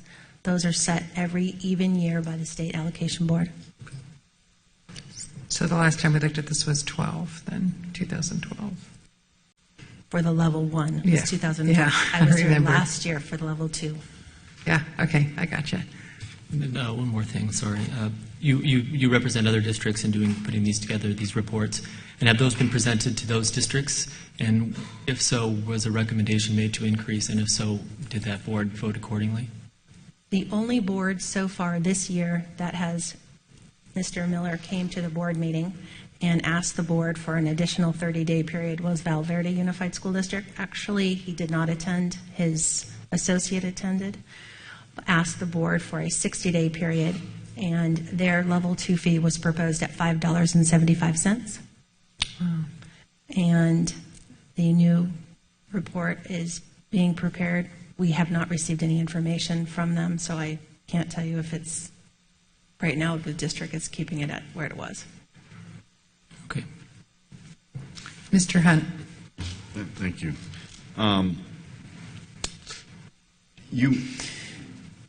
Mr. Fine is correct. We have a system that used to be well-funded, and we can look at the peak years. We all know what those were. And now it feeds on itself, and it has to. But we're not here to talk about a system or even bonding. What I understand I'm being asked to is to believe a study that says there's going to be 20,000 new homes over the next 20 years in Riverside in RUSD. That's not what your study says? No, it is not. Okay. Would you help me understand your... I would love to, and I attempted this year, and we didn't make it here, but I would love to have come to a meeting before the public hearing. It would be to helpful. walk through the elements, to explain exactly the things that go into this and what's statutorily driven, where I don't have any, I can't do anything about it, and the elements that I have to research and calculate myself. So the one element that we're discussing at this moment is the projection of residential dwelling units. And when I do that, I go out and I try to see what's out there. What has anyone said? And one of those sources is the Southern California Association of Governments. That's just one. I ask them for their information, and they give me those schedules. Those are region-wide, statewide schedules that they create. Mm-hmm. They're unrealistic. But I put them in my development projection letters to the local planning agencies to show them, here is what SCAG says. That's the only reason they're in there. I look at historical. I go back and I look at the County of Riverside assessor data that we purchase, and we say, this is how many homes were built every year for the last 5 years, which takes into account some of the lull in the last 3-4 years. Probably just 5 years ago, we still kind of had a boom. We look at approved maps. All of the planning agencies provide approvals or pending approvals to the school district. We review those projects. I go and I meet with the city. There's no one at the county actually to meet with, but I do purchase data from the County of Riverside to look at active projects. I go online and I look at every single one of those projects to make sure they're still active, just so I can say, in the County of Riverside, there's discretionary approvals for this many units. Doesn't mean I project that many in the next 5 years. I just want to make sure there's enough discretionary approval to support whatever projections that we'll come up with. We make the projections, and that's when we go back to the cities and the county and provide those letters. It does not correlate to those huge numbers that SCAG has in the report. And I apologize for the confusion in that. Thank you. That helps. I still don't, even though SCAG may say your report, and you're asking me to, on the executive summary, to adopt it, though, which means to adopt the fee, says there's going to be 22,000 new dwellings in my RUSD over the next, by the year 2035. That may be what SCAG says, but this report can only look at a 5-year window. Statutorily, I'm limited to 5 years. And in those 5 years, this report looks at 910 dwelling units. I'm also kind of have my hands tied. I do a projection.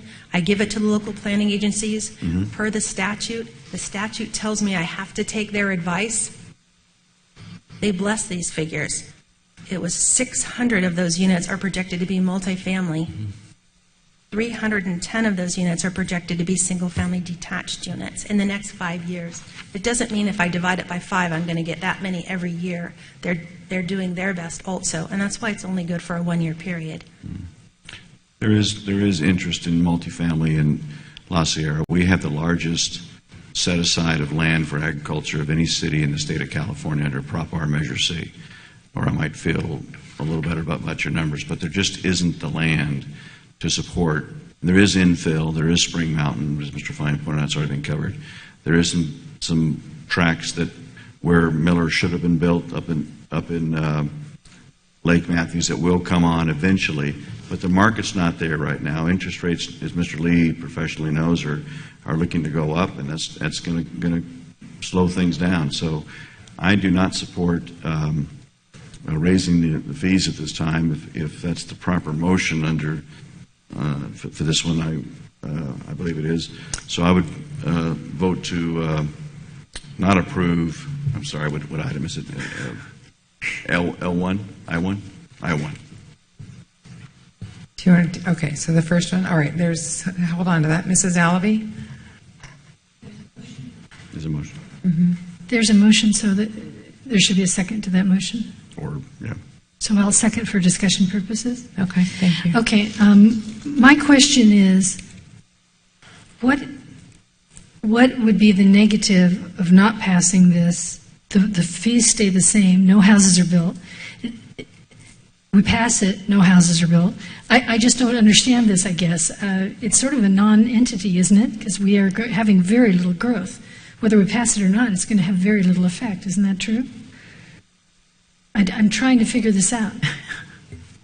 You think it won't? It won't. I think your question is it's not going to impact the builders because they're not building, so they won't be assessed the fee if it's stagnant anyway. Is that what you're saying? Yeah. And we won't collect it if it's stagnant. That's right. So just to put in perspective, of the 910 dwelling units that are part of the study, 310 of those are single-family detached. 92 of those we're working with right now. Okay. Ready to grade. So just start putting things in perspective. Of the 600 multi-family, one parcel that we're very familiar with has more than half of that on it. That is, and the reason it shows up in the data is because the city has approved it. Now, whether or not the owner moves forward or doesn't move forward is kind of out of our control. But it's been approved, and it's ready to go, basically. So we would lose the extra fee on those 90 homes, as you pointed out. Well, so the 92, in all fairness, are, and the city wouldn't necessarily know this in providing the data, are covered under another mitigation agreement. But as an example, these are not, the 910 units are not unrealistic. We can go out and point you to exactly where some of these are at right now. Okay. And in some cases, tractors have moved onto the land to start the grading process. Okay. So I would caution us to say that there's not building going on or not building planning to go on. within the year that this report covers. Okay, Mr. Lee? And I see what you're saying, Mr. Fine, and I just think a lot of times projects are ready to go and grading's done, but it doesn't mean it doesn't get built, and we saw that happen with the last downturn. I kind of agree with Mr. Hunt that times are still not great, and a lot of times things might be ready to go, and just causing a little blip in the market. Again, these developers aren't going to pay these fees. They're going to get passed on to people like us and people that want to move to our community and put their kids in our school. And also was mentioned about the Mellaroo. So those projects aren't even counted. So we're really talking about some of the smaller projects that, as Mrs. Allaby mentioned, it's going to make little difference, I think, in our fees, at least for this year. And even if we have projects ready to go, 90 houses ready to go, those aren't going to be built this year. They're probably not going to be built next year either. It takes time for those projects to happen and be released. Talking about Mission Ranch, it's a project that's been under construction for 8 years, on and off. I think over the last 3 years, you're starting to see an influx, but they're only releasing 5 houses at a time, and they're not selling in a weekend. So my concern is that we're jumping the gun a little bit, and we're taking out on the people that we're trying to help bring back our economy. So at this time, I can't, at least based on this report, and just based on my knowledge from reading it, I can't support the increase in fees, and I'd like to see them stay the same. Thank you, Mr. Lee. Mrs. Cloud. I just have another clarifying question for Mr. Fine. I know they're building apartment units over by High Grove Elementary, right? Those are 89 multi-family units, yes. Yes. Now, those students would... Those students will arrive at High Grove in December. And do we have space for them at High Grove? At the moment. This year? See, that is my concern. There are buildings going on. A lot of them are apartments, and to some of those schools like High Grove, some of the ones that they were talking about, even more in the downtown area, there isn't, space for those students at the schools that they would ordinarily be assigned to. So how would this affect that multi-unit housing at High Grove? It's not supposed to, right? I mean, because theoretically that should have been covered in the previous fee increase. Right? Correct? And we have So capacity. that Right. should have been accommodated. It should have been covered. What we have Yeah, now and that's- what we're collecting is supposed to... It's for future growth. That's what I was clarifying. So that should have been taken care of already under the old, it's future. It is Right. future building, not what's currently under. The permit's been pulled, they've already paid those fees or been part of a CIP. Right. So And isn't there talk about down by Bonaminio Park or someplace down in there, isn't there some conversation about there's apartments? a lot of discussion in the city planning department for building down and rebuilding apartment complexes. So that will have an impact on our fee collection, absolutely. And if we don't pass it, then what happens? I mean, there is some funding, it's just not the maximum funding available to mitigate those students going to the local school. Right. Level Correct? 2 fees are oftentimes they assume that there is a state program in place, and as we know, that is dwindling. When those bond dollars are gone, and there's no guarantee of a future bond program in the state. And so the full burden of providing for future students will be on our district. And one of the things we can do is collect these fees to help support that. And that's really one of the few avenues we have, correct? Correct. Unless there's a state bond or something locally. Correct. See, the long term is what concerns me. I'm a fiscal conservative. I don't like, raising fees, but we do have to house our students. And with all of the conversations around town, it concerns me. It concerned me before tonight, but it concerns me that some of those buildings will impact our schools, and of course, they never take our schools into consideration. But you should drive by. There's a big apartment complex going over by High Grove. There's talk about, building apartments down by Bonaminio Park and in that area. And those schools, I mean, you know, They're we have going some to be pretty full impacted, schools and over we're there. going to need to Talk provide for is those talk. students. I mean, I was the lead broker on a project downtown for 500 condo units between 3rd and Market. There's still nothing there. The ground is bare. So it's my understanding, based on this report, again, I'm not saying that if we have an impact to our schools, we shouldn't be charging fees. If we do, we should. However, there's no current impact on our schools this year that's going to dwindle our excess capacity of elementary and middle school students. Our high school, we have a deficit, but we can't use new fees to backfill that. So that's my understanding. So, and if we legally have to justify an increase in rates based on this criteria, I just don't know that that can be done this year. Next year, that's why I asked about the annual question. If we can revisit this next year, then... Okay, Mr. Lee, hang on just 1 second. Let Mrs. Cloud finish her comments, and then we'll come back to you. Well, I would just comment, you know, it's true, but as you said, this is the time when plans come down that we would be collecting fees for the future, you know, developments. And so, you know, it is a concern. There's nothing right now, but if there was, we'd have to collect now for future growth. So, Correct. And as you know, nothing happens quickly, so it takes time to build plans and to build schools. Just like and the to build hydro thing, I classroom can use that additions. as an example. One week drove by there and nothing was there. The next week I drove by there and it's all framed up and developed. So, you know, I'm just, you know, I'm kind of torn here, to tell you the truth. I know. It's complicated. And I did want to clarify, Mr. Hunt, your motion was on L1 or whatever, I1. That is for just the fee justification report, which is the statutory fees passed by the State Allocation Board. The other resolution is on the school facility needs analysis. I just want to make sure you are making the right motion for the right report. I think you're suggesting I wasn't, so I thank you. Mr. Lee, Mr. Hunt is ahead of you. Let me hear from Mr. Hunt, and then we'll come back to you. Based on that, I'm not, so explain to me then, that's what I was saying earlier. So I want to vote against the fee. And let me say, there's not a board member up here, particularly Mrs. Cloud, who wants our kids in portables. Right. But Mr. Lee is correct, and that chatter is just chatter. All right? If I got paid for chatter, oh my God, as a consultant. And if you got paid for chatter, Brent, oh, wouldn't that be great? But we cannot, we're asking this business community to work with us in many ways. We're asking a business community under LCAP to particularly do that.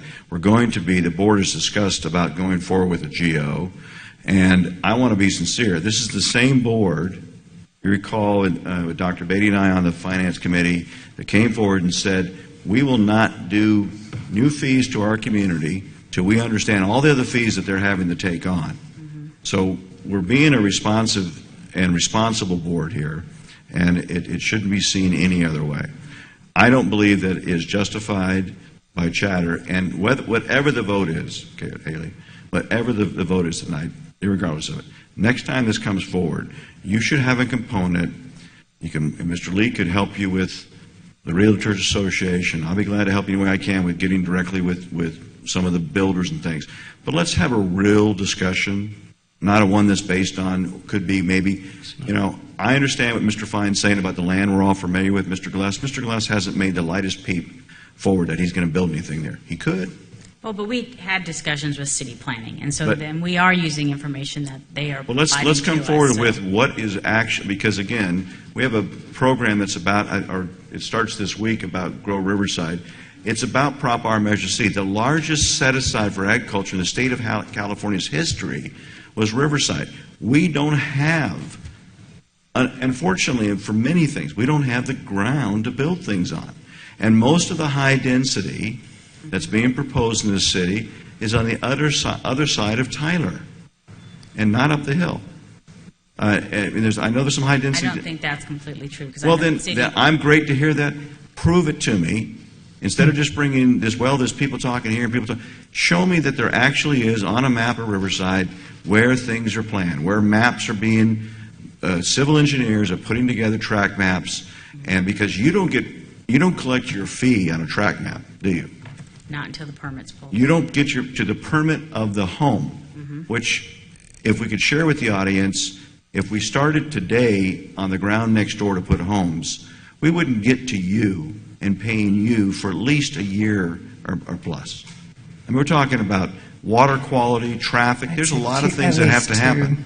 Well, and the same thing goes true for building school facilities. It takes a very long time to do that, and we need to have the money in place to do that. But you're asking me not, I don't disagree with that, but you're asking me to raise a fee just based on a speculation of a lot of homes about to be built, and I don't see it.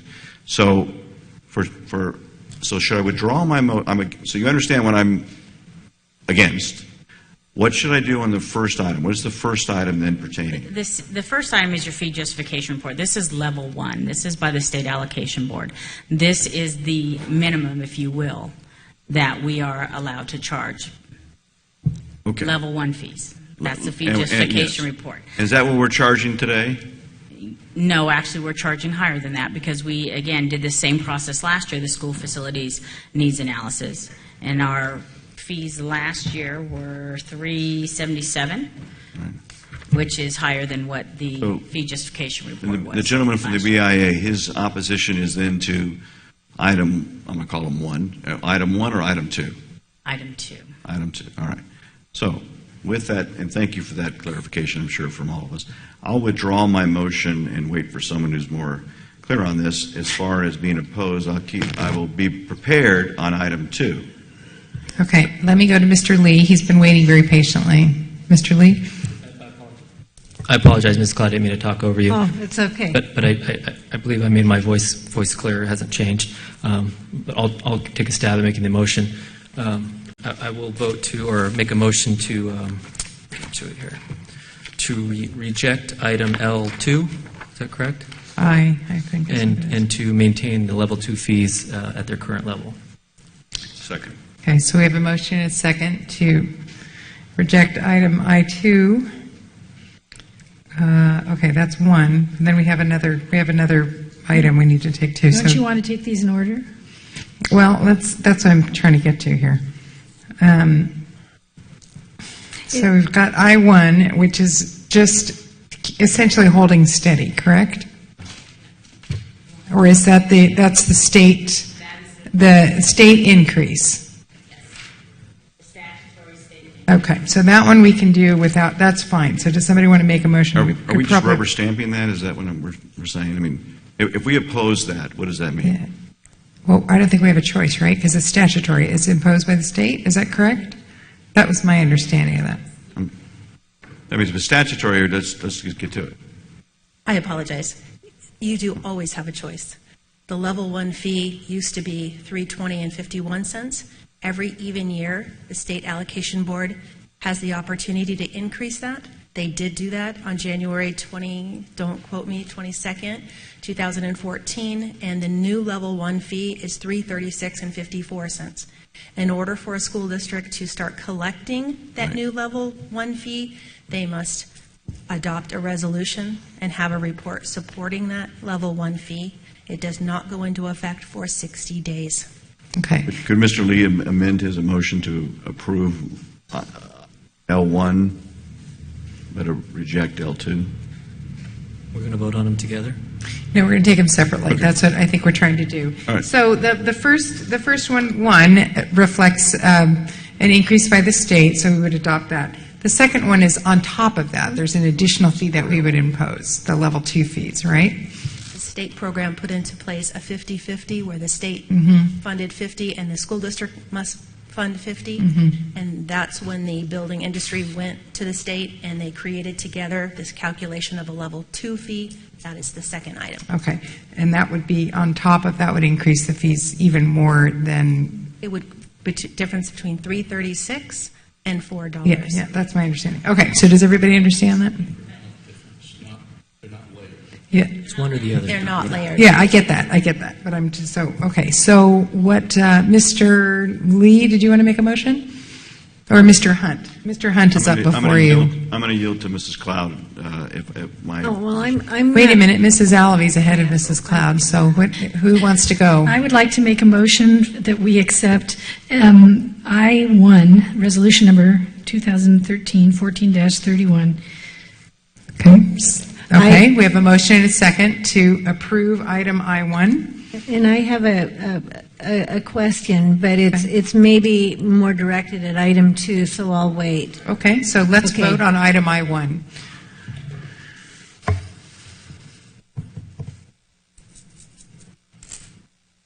Mrs. Cloud? I did. Okay.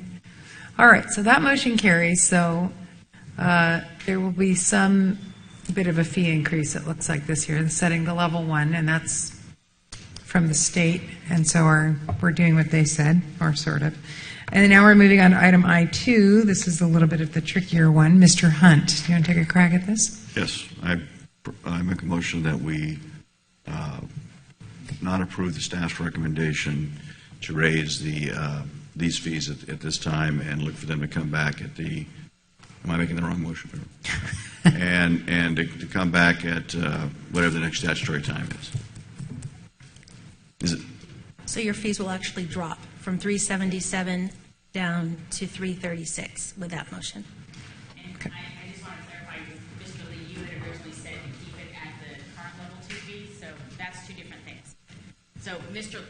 Lee's motion, if I understand correctly, was to keep it at the current rate that we charge, which is 377 for level 2. Your motion is to not approve level 2 fees at all, which would drop it to 336.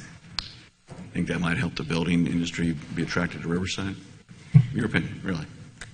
I think we need to help our students be housed in proper settings, and we need to have the fee raised. But I would have settled with 377, but I think we need to approve the $4, but my opinion. I appreciate your opinion. All right, so... Amend my motion then to do for it to be at the... Actually, Mr. Lee already had, I point of Mr. order. Lee already had a motion. Okay, yes. that's fine. Mr. Lee already had a motion. To reject it? No, to reject it but maintain the fee at that level. But nobody seconded it. Right. So there's already a motion on the I table. did not hear that. Okay, so Mr. Lee made a motion to keep the Reject level... the increase to $4 and to keep the fees at their current level. Okay, was there a second for that? No.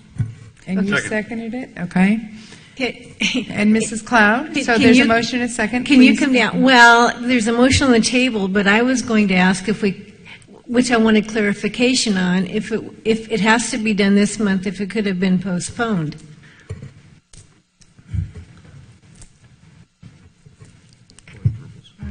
If you postpone tonight, since the public hearing has already been closed, Yeah. and the Do- item is Okay. down, we have to come back, do new publication, new posting, new 30-day public review period before we came back to you. Well, I would like a fuller review of these kinds of items in the future, and I'm not so concerned about the single-family dwellings, but I am concerned about the housing for the multifamily dwellings, because that is what's in the works in Riverside, and so that is my concern. I'm saying that we have to house those students. So, that's my concern. Okay. So we have a motion and a second. Mr. Hunt, did you have another comment? Mrs. Cloud has a very legitimate concern, and I would ask that in the future when we do this, if he's still around, hopefully God, there's someone that most of us at this table know and highly respect, and that's Mr. Al Zelinka. He's our Community Development Director. I think if Al Zelinka told me there was going to be 1,000 homes built in Riverside, I would have to believe him. So I would like to be sure that we include not Mr. Dinkle, or the retired Mrs. Jenkins at the City of Riverside, but in the future, someone, the Community Development Director, which we pay for his taxes, should be in partnership with us on this. And it will help us understand our needs much better in the future. I call for the vote. And could you just explain the vote one more time, so I'm totally... We are voting on item I2 not to approve the increase in the level 2 fees, but to keep it at its current rate.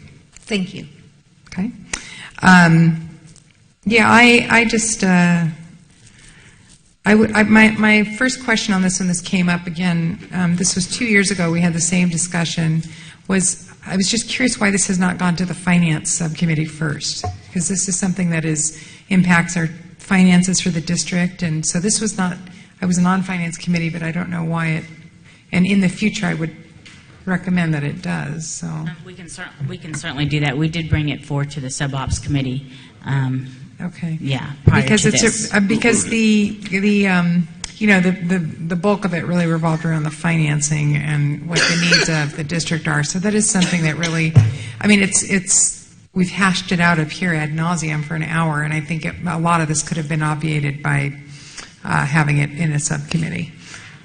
Well, it I was. said we did take it to the Operations, but not sub-ops. finance, so that's what I'm saying. It obviously wasn't in the right committee then if we're doing this up here, because it wasn't discussed. Do you see my point?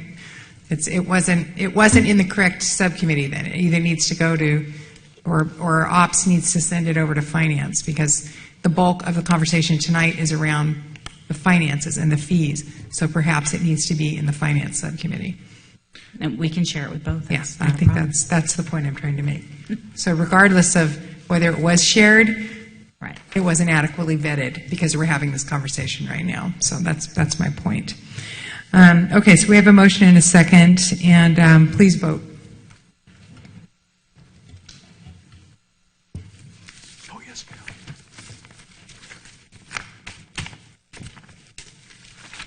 Okay. Oh, I did. Having technical difficulties tonight. Okay, that motion carries. So we will have no increase in the level 2 fee for the coming 2 years, and we will revisit this in 2 years. Correct? No, 1 year. 1 year. So. State fee every other year. The SFNA, the needs assessment every I'm sorry, I get that straight. I will tell you this though, when I left the Planning Commission in 2011, I was talking to Mr. Glass about that property. So that was a while ago, so I think it's been in conversation for a while. Maybe it's right on the edge now. It's gotta be. Holy cow. Okay, I think what I would like to do is call for a 7-minute break and come back at 5 to 8, please. I think we need a little break. Thank you.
Agenda is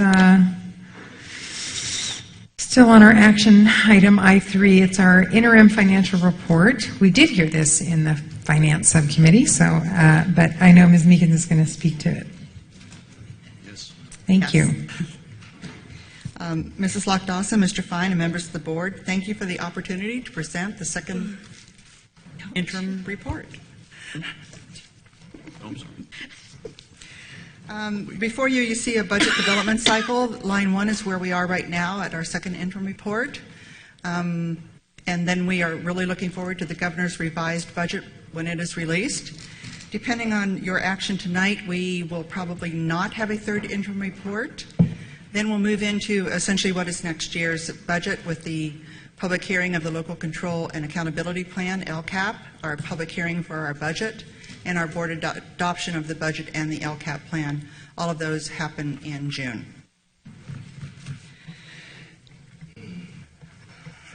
The interim reports are required for fiscal awareness and accountability. The first interim report was certified positive and approved by you on December 9th.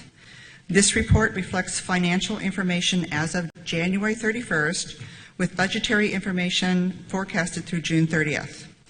It also has assumptions that the funds are spent as planned. So in other words, this year's budgeted money is spent on this year's students. The components of the interim report, we will touch on each one of these: the financial and budgetary data, the standards and criteria, updated cash flows, multi-year projections, and we'll conclude with the certification. This is for our changes in enrollment and average daily attendance, ADA. The format is the same for each of the slides, each of the topics that we're going to go through. The data is shown at points in time, so you're going to see adopted, first interim, second interim, and then the change between first and second interim. As you can see, we've had a slight decrease in enrollment along with a slight decrease in average daily attendance. The funded ADA that you see up there, the soft landing, is a mechanism to help a district who has declining enrollment. We are not declining, so the soft landing and the ADA, the funded ADA and the ADA are exactly the same. Our ratio of ADA to enrollment is between 95.1% and 95.3%. Well, now we're going to focus on revenues and expenditures, addressing both the restricted and unrestricted. So starting with the unrestricted revenue. As mentioned in the previous presentation for first interim, this is our year of transition. We moved from our revenue limit funding model to our local control funding formula, LCFF. The $6 million in change that you see here is a reflection of this transition. Refinements are still occurring this year. We anticipate even more refinements before the end of the year. This shift is of adult ed and deferred maintenance Tier 3 funding from Fund 11 and Fund 14. We are moving it to Fund 3 unrestricted. We are waiting with further direction from the state and account numbers to finish off the transition for the LCFF. As you can see, there's no change in federal revenue or state revenue, a reflection of the excellent work of the accounting and budget departments. Local revenue is up by $500,000, and this is from E-rate, about $200,000, and miscellaneous income, which would also include our fundraising. On the restricted side, there's actually very little change. Most of the state revenue inched up a little bit because of Common Core, and we had a new grant called Healthy Entrepreneurs. There was an increase in local revenue attributable to the James Irvine Foundation grant, and then we had a completion counts grant. So moving from revenue to expenditures. The expenditures are divided into 4 major categories: salaries and benefits, books and supplies, operating expenses, and capital outlay. The majority of the changes in all the categories are a reflection of transfers being processed to move budget from one category to the next. As an example, if I was at a school site and I had, at the beginning of the year, I thought that I was going to have something in capital outlay, I was going to buy a copier, and it turns out I changed my mind, or it wasn't feasible, that I needed something in books and supplies, I would move the budget from capital outlay to books and supplies. The restricted side of the revenue, the changes are also reflective of transfers, the same sort of transfers from one object code to another, from one category to another. And if you will notice, these actually net to zero because our restricted expenditures need to balance within themselves. Moving on to the ending fund balance, which is a reflection of the revenues and expenditures plus the beginning fund balance. As forecasted, the forecast is as of June 30th, 2014, and you will see on the unrestricted side we are increasing by $2.2 million. This is again due in a large part to the LCFF refinement. And there's no change in the ending fund balance for the restricted side. The deficit spending reflects the same changes that you see in the ending fund balance. Again, refinement of LCFF, the exact same amounts. The budget was, the unrestricted deficit, the budget was adopted at a net of $700,000, which means we weren't deficit spending. At first interim, we were deficit spending $9.4 million, and we've actually increased or improved because we're only deficit spending $7.2 million in our unrestricted side.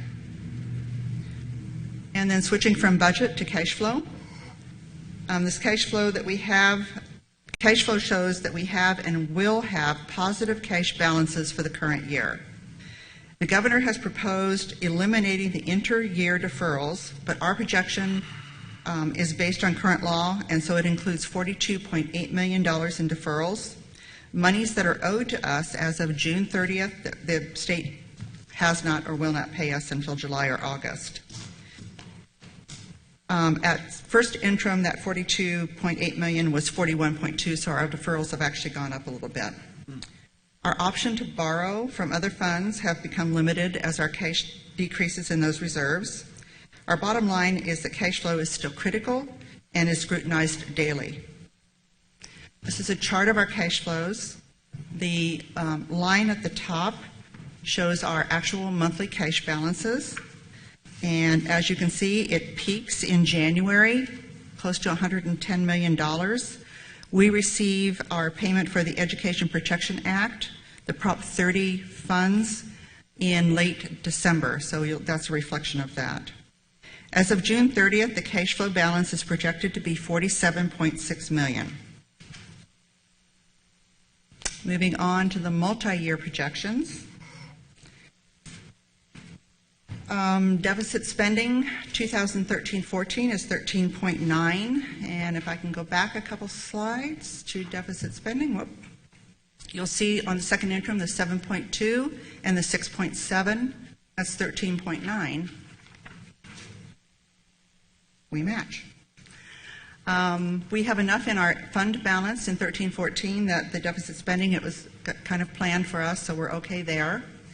In 14-15 and 15-16, our deficit spending decreases, a reflection of the additional monies that we're going to receive from LCFF, net of step and column increases, adjustments for CSR, trying to get to the projected CSR ratio that we need to be at.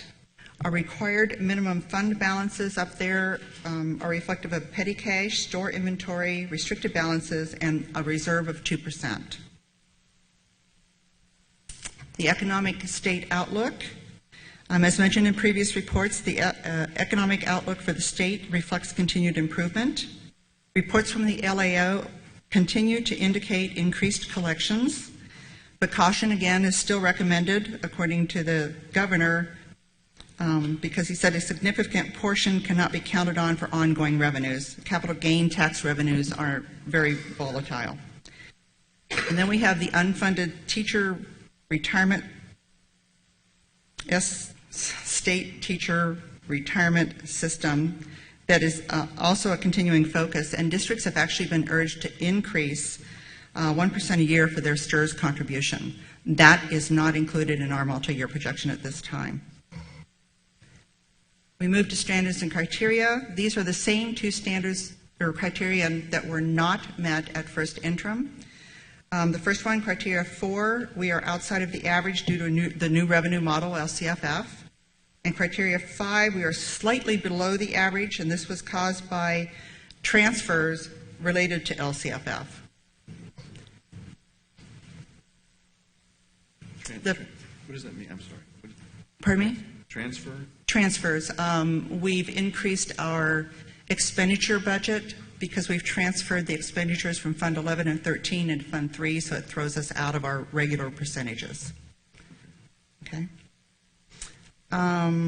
Fiscal health indicators are positive for the current year. The State Superintendent of Schools remarked that Californians have put our schools back on the path toward economic recovery after 7 years and billions of dollars in cuts. And the LAO concluded that overall the governor's budget plan will place the state on an even stronger fiscal footing.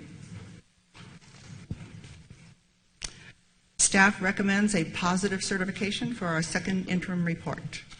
Questions? Yes, we have Mr. Hunt. Just why are we borrowing money, and where do we? And is it that's just short-term payrolls, or? We would borrow money to make, yes, if we needed to, and you do a resolution every year so that we can borrow from other funds, such as Fund 21, the bond fund, Fund 67. We may not borrow from Fund 25, the developer fee fund. And we didn't give you enough money either. But we're not borrowing from outside sources. We're borrowing we from haven't had a ourselves. borrowing in years. It's been probably 12, 13 years. Right. And how do you, the fiscal outlook for the state, the governor's plan seems to be, there's been some discrepancy between different groups, but what is your read? I think his plan is a good plan. The discrepancy is just, the revenue is so far above what they originally projected. Mm-hmm. But the revenue is above, it's the personal income tax and the corporate tax that is up. The sales tax and use tax is actually down. Yeah. On the revenue side. So that's kind of worrisome. That is. Thank you very much. Mm-hmm. Good report. Mr. Lee? Just out of curiosity, if districts are being urged to consider 1% increases to STRS, and we're not accounting for that in our multi-year projections, how come? We actually got that information extremely late on this projection. That's a new thing. Yes, okay. and we will include that in next year's projections. Got it. Or Thanks. for the budget year. Okay, thank you. Does anybody want to make a motion? I'll move to approve. Second. We have a motion and Mr. Hunt seconded. All right, now I've been instructed by Mr. Schreck to wait until your lights flash, and then you may vote, and that will take care of these problems that we've been having. Success. All right, thank you. Thank you. Ms. Meekins, we appreciate it. Excellent. All right, so we're at the end of our meeting, and we are at board members' comments. I will let Mrs. Alavi go first. Thank you, but I'm only going to make a comment about our earlier guest who was speaking about the King Weight Room. I was wondering if you had any problems with sending that to facilities for us to look at. I don't. That's a good idea. Okay. So I think it's actually good. Bring it up. I'm not sure there's a solution, but well, at least it'll be discussed. Space at the school site. Yeah, okay. Thank you. Thank you. Anything else, Mrs. Alavi? No, thank you. Okay. Mr. Lee? Just a quick shameless plug. Riverside School of the Arts, which serves several hundred of our RUSD students, still struggling for funding. But recently, the Windermere Foundation, based out of Seattle, which supports low-income nonprofits and nonprofits that serve the homeless, recognized the benefit that the arts play in students' education, and named it one of the finalists to be considered for a $25,000 grant. And now it's up to us, the public, to decide if we get that money or not. So there is a Facebook challenge, voting now through the next 2 weeks. You can vote every day. Encourage the board and anybody else that's listening to please vote at least once, if not every day, so that we can bring that money here to our community. And you can find that on my Facebook page, or I can send out an email. I have the link on my page now. I like that kind of shameless plug, because enlightened self-interest causes me to be interested in it. Thank you. Mrs. Cloud?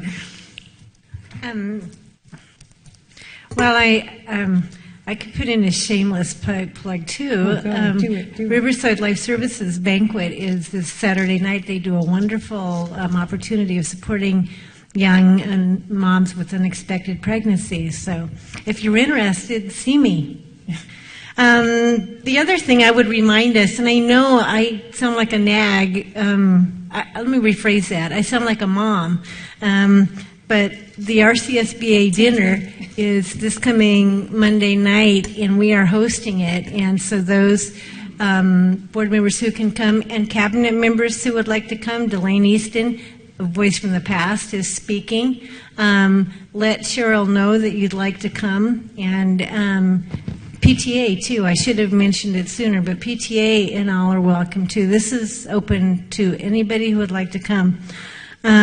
This is a quick thing. I was talking to a Leadership Riverside person, and he was telling me how impressed he was with our schools. And his kids go to Woodcrest Christian, and he was saying what great programs we have in our high schools, and he was going to go talk to the Mr. Sullivan, the principal there, about some of those programs. So I thought Leadership Riverside is doing a good job, and Mr. Fine, of promoting our USD. And I would say rah-rah for History Day.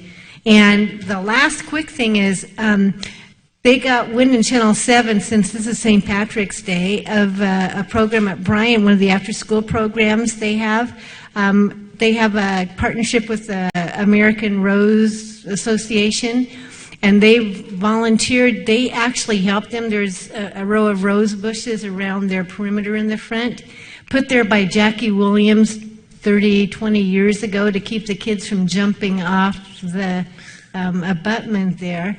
But anyway, there's roses, and some of them were looking kind of fragile, and the American Rose Association got them to plant new rose bushes. They actually learned how the kids did to use the compost heap from the leftovers salad from the salad bar and stuff. So it actually was a great program led by one of the teachers. And so anyway, we missed it, but I think it was supposed to be on Channel 7 News. So if you want to go home at 11 o'clock and watch it again, maybe it'll be there. But anyway, I say yay to those innovative, creative teachers and staff for doing things that interest students. Very neat. That's neat.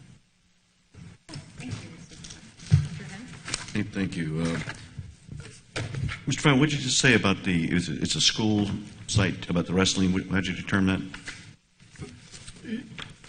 None of our schools have wrestling rooms. It's just a matter of priority of space. Okay. So that particular school is allocated space.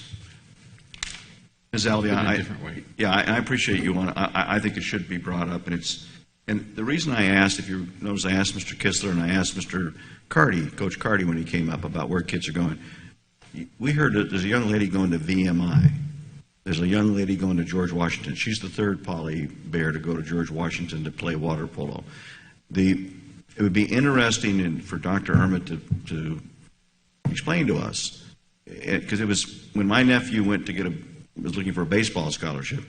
I was surprised in NCAA 1 and 2 and in 3 how few scholarships there are given to baseball when considering the size of the team, but then how many scholarships were given for sports you wouldn't, and a lot of these Title IX. So if we're going to be a district that supports +2, on the committee that I worked on with Mrs. Alvey, and if we hear, and if Mr. Kistler can more verify that there are scholarships waiting, particularly for young ladies, to go to wrestling, because Title IX, these colleges and universities need to match up, so they look for these things. Usually if you have a men's team, they're going to have a women's team, because they've already had the facilities. Then the athletic directors need to be working with the board's vision, and it should become then, therefore, a priority, if that's all correct, for wrestling to be a major sport, because they're right. There's so many kids that couldn't go out for basketball. You got to be something else to go for basketball at King or North, for goodness sakes. But there's so many of us kids, that little scrawny ones and bigger ones, that wrestling can be a very wonderful and disciplined sport. And we need, and I think, I don't, and Mr. Fines thought as well, there's only so much room, and I agree with him. That's going to be part of the analysis and the struggle we need to go through in the dialogues to have a GO bond. to prove why we should ask for a wrestling room itself to be built at King is not just for the sake of wrestling, but to show the public, look what could happen, that a 118-pound girl or less could end up at the University of Iowa because they have a women's wrestling team. And if you don't mind my interjecting here, Mr. Hunt. No, not at all. But our ninth grade, he was talking about doubling the number of ninth grade athletes that he could have accepted into that program if he'd had the space. And what were we talking about today? Expanding ninth grade activities. So, it all goes hand in hand, and we select everyone from our superintendent, who then selects the best cabinet folks and who select the principals, but we all need to be on the same game plan. And that game plan partly is +2. We've talked about how important that is. And, that's part of the reason when I went back with Taylor and years ago to that tournament in, where was that, Missouri, in the middle of winter, and saw those girls from Commerce, and that they were going on to college. They were staying away from early teenage pregnancies and away from gangs because they'd gotten involved in a sports program.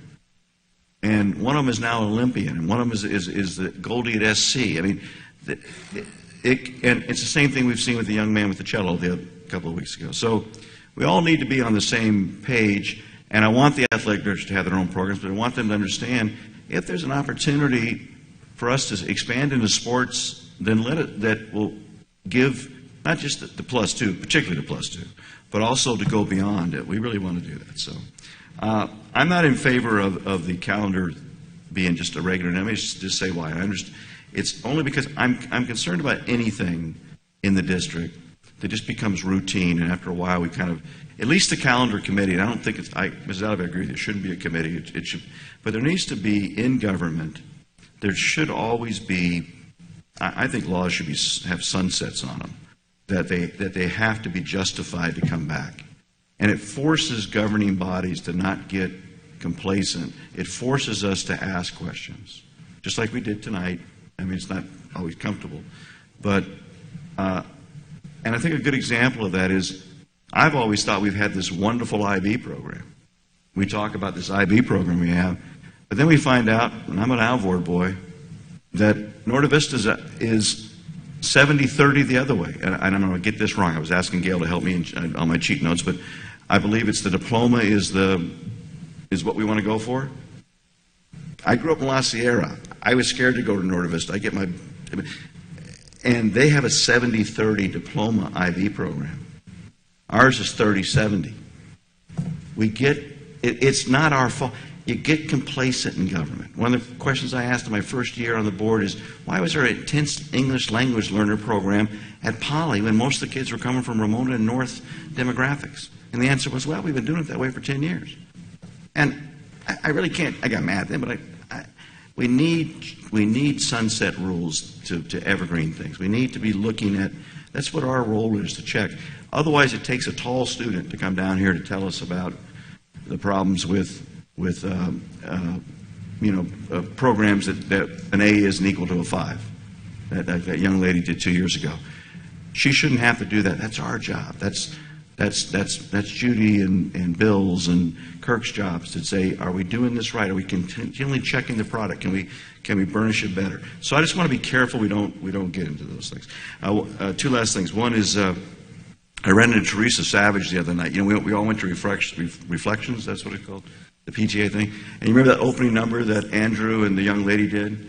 And it was kind of that Broadway jazzy kind of thing. And I was thinking, wow, what play is that from? I can't. So I asked her afterwards, well, that kid wrote that and choreographed it, and that didn't come out. So maybe we ought to invite the two of them to be one of our, because that's an impressive couple of kids. They came up with that and wrote the music, wrote the everything. So I was just, recognizing talent where we should. And thank you all for the last 48 hours for your expressions and sympathy. I appreciate it very much. The reason I wanted to get into education and be here to serve with you and try to make things better, because that's what she felt. That's why we didn't end up back in little podunk town, Louisiana, was because So thank you very much. Thank you. Thank you, Tom. I think we all share your grief. Mr. Fine, do you have any other comments that you'd like to make? Okay. Well, I just had a couple things I wanted to end with. One is I did want to wish you all a happy St. Patrick's Day. It is my patron saint day. I am Patricia. I didn't drive any snakes out of anywhere, but I did want to say that. I did also want to let you know we had our first student activities subcommittee of the year this year, or I guess maybe the second, because I think you guys have already met. But Brent Lee was nominated and has accepted chairman of that committee. I also just want to real quick give a shout out. There's hardly any of you left here, but I just want to say thank you to staff. I know sometimes it gets rough up here with us as we're debating things, and I wish Haley were still here. She did a great job tonight. I did want to, so when you see her tomorrow, tell her. I think you guys are all doing a great job. So thank you so much for helping us make good decisions for our kids. I wanted to thank very quickly Mrs. Alvey for putting together the STEM workshop and the staff that worked with her. I think we're off to a really good start. We've got a lot of good input from parents, and I think we're going in the right direction. Thanks for providing a framework. That's good. Very, very helpful. One thing I also heard on the news as I was on my way over here and just following up on our reading by third grade, I was listening to a story on NPR tonight. Somebody else chime in if they heard it too, about kids in poverty hear less words in the home than kids from more affluent areas, and it was something ridiculous. Like by the time they got in kindergarten, they had heard 30 million more instances of language. So than a child who comes from poverty, and it just struck me about the need for preschool and the need for other programs within our community and partnering below.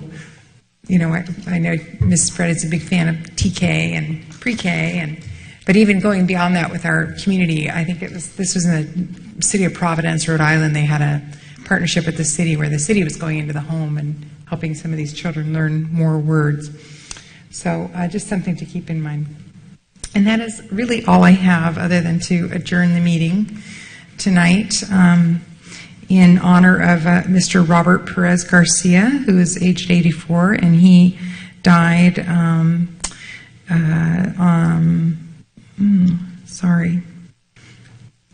Wow, he died a while ago. He died in February, and we're just getting this now. Thank you, Mrs. Cloud. But Mr. Garcia was a retired truck driver for RUSD, so he had left 11 grandchildren and 6 great-grandchildren, so he's, I'm sure, still very much represented in Riverside.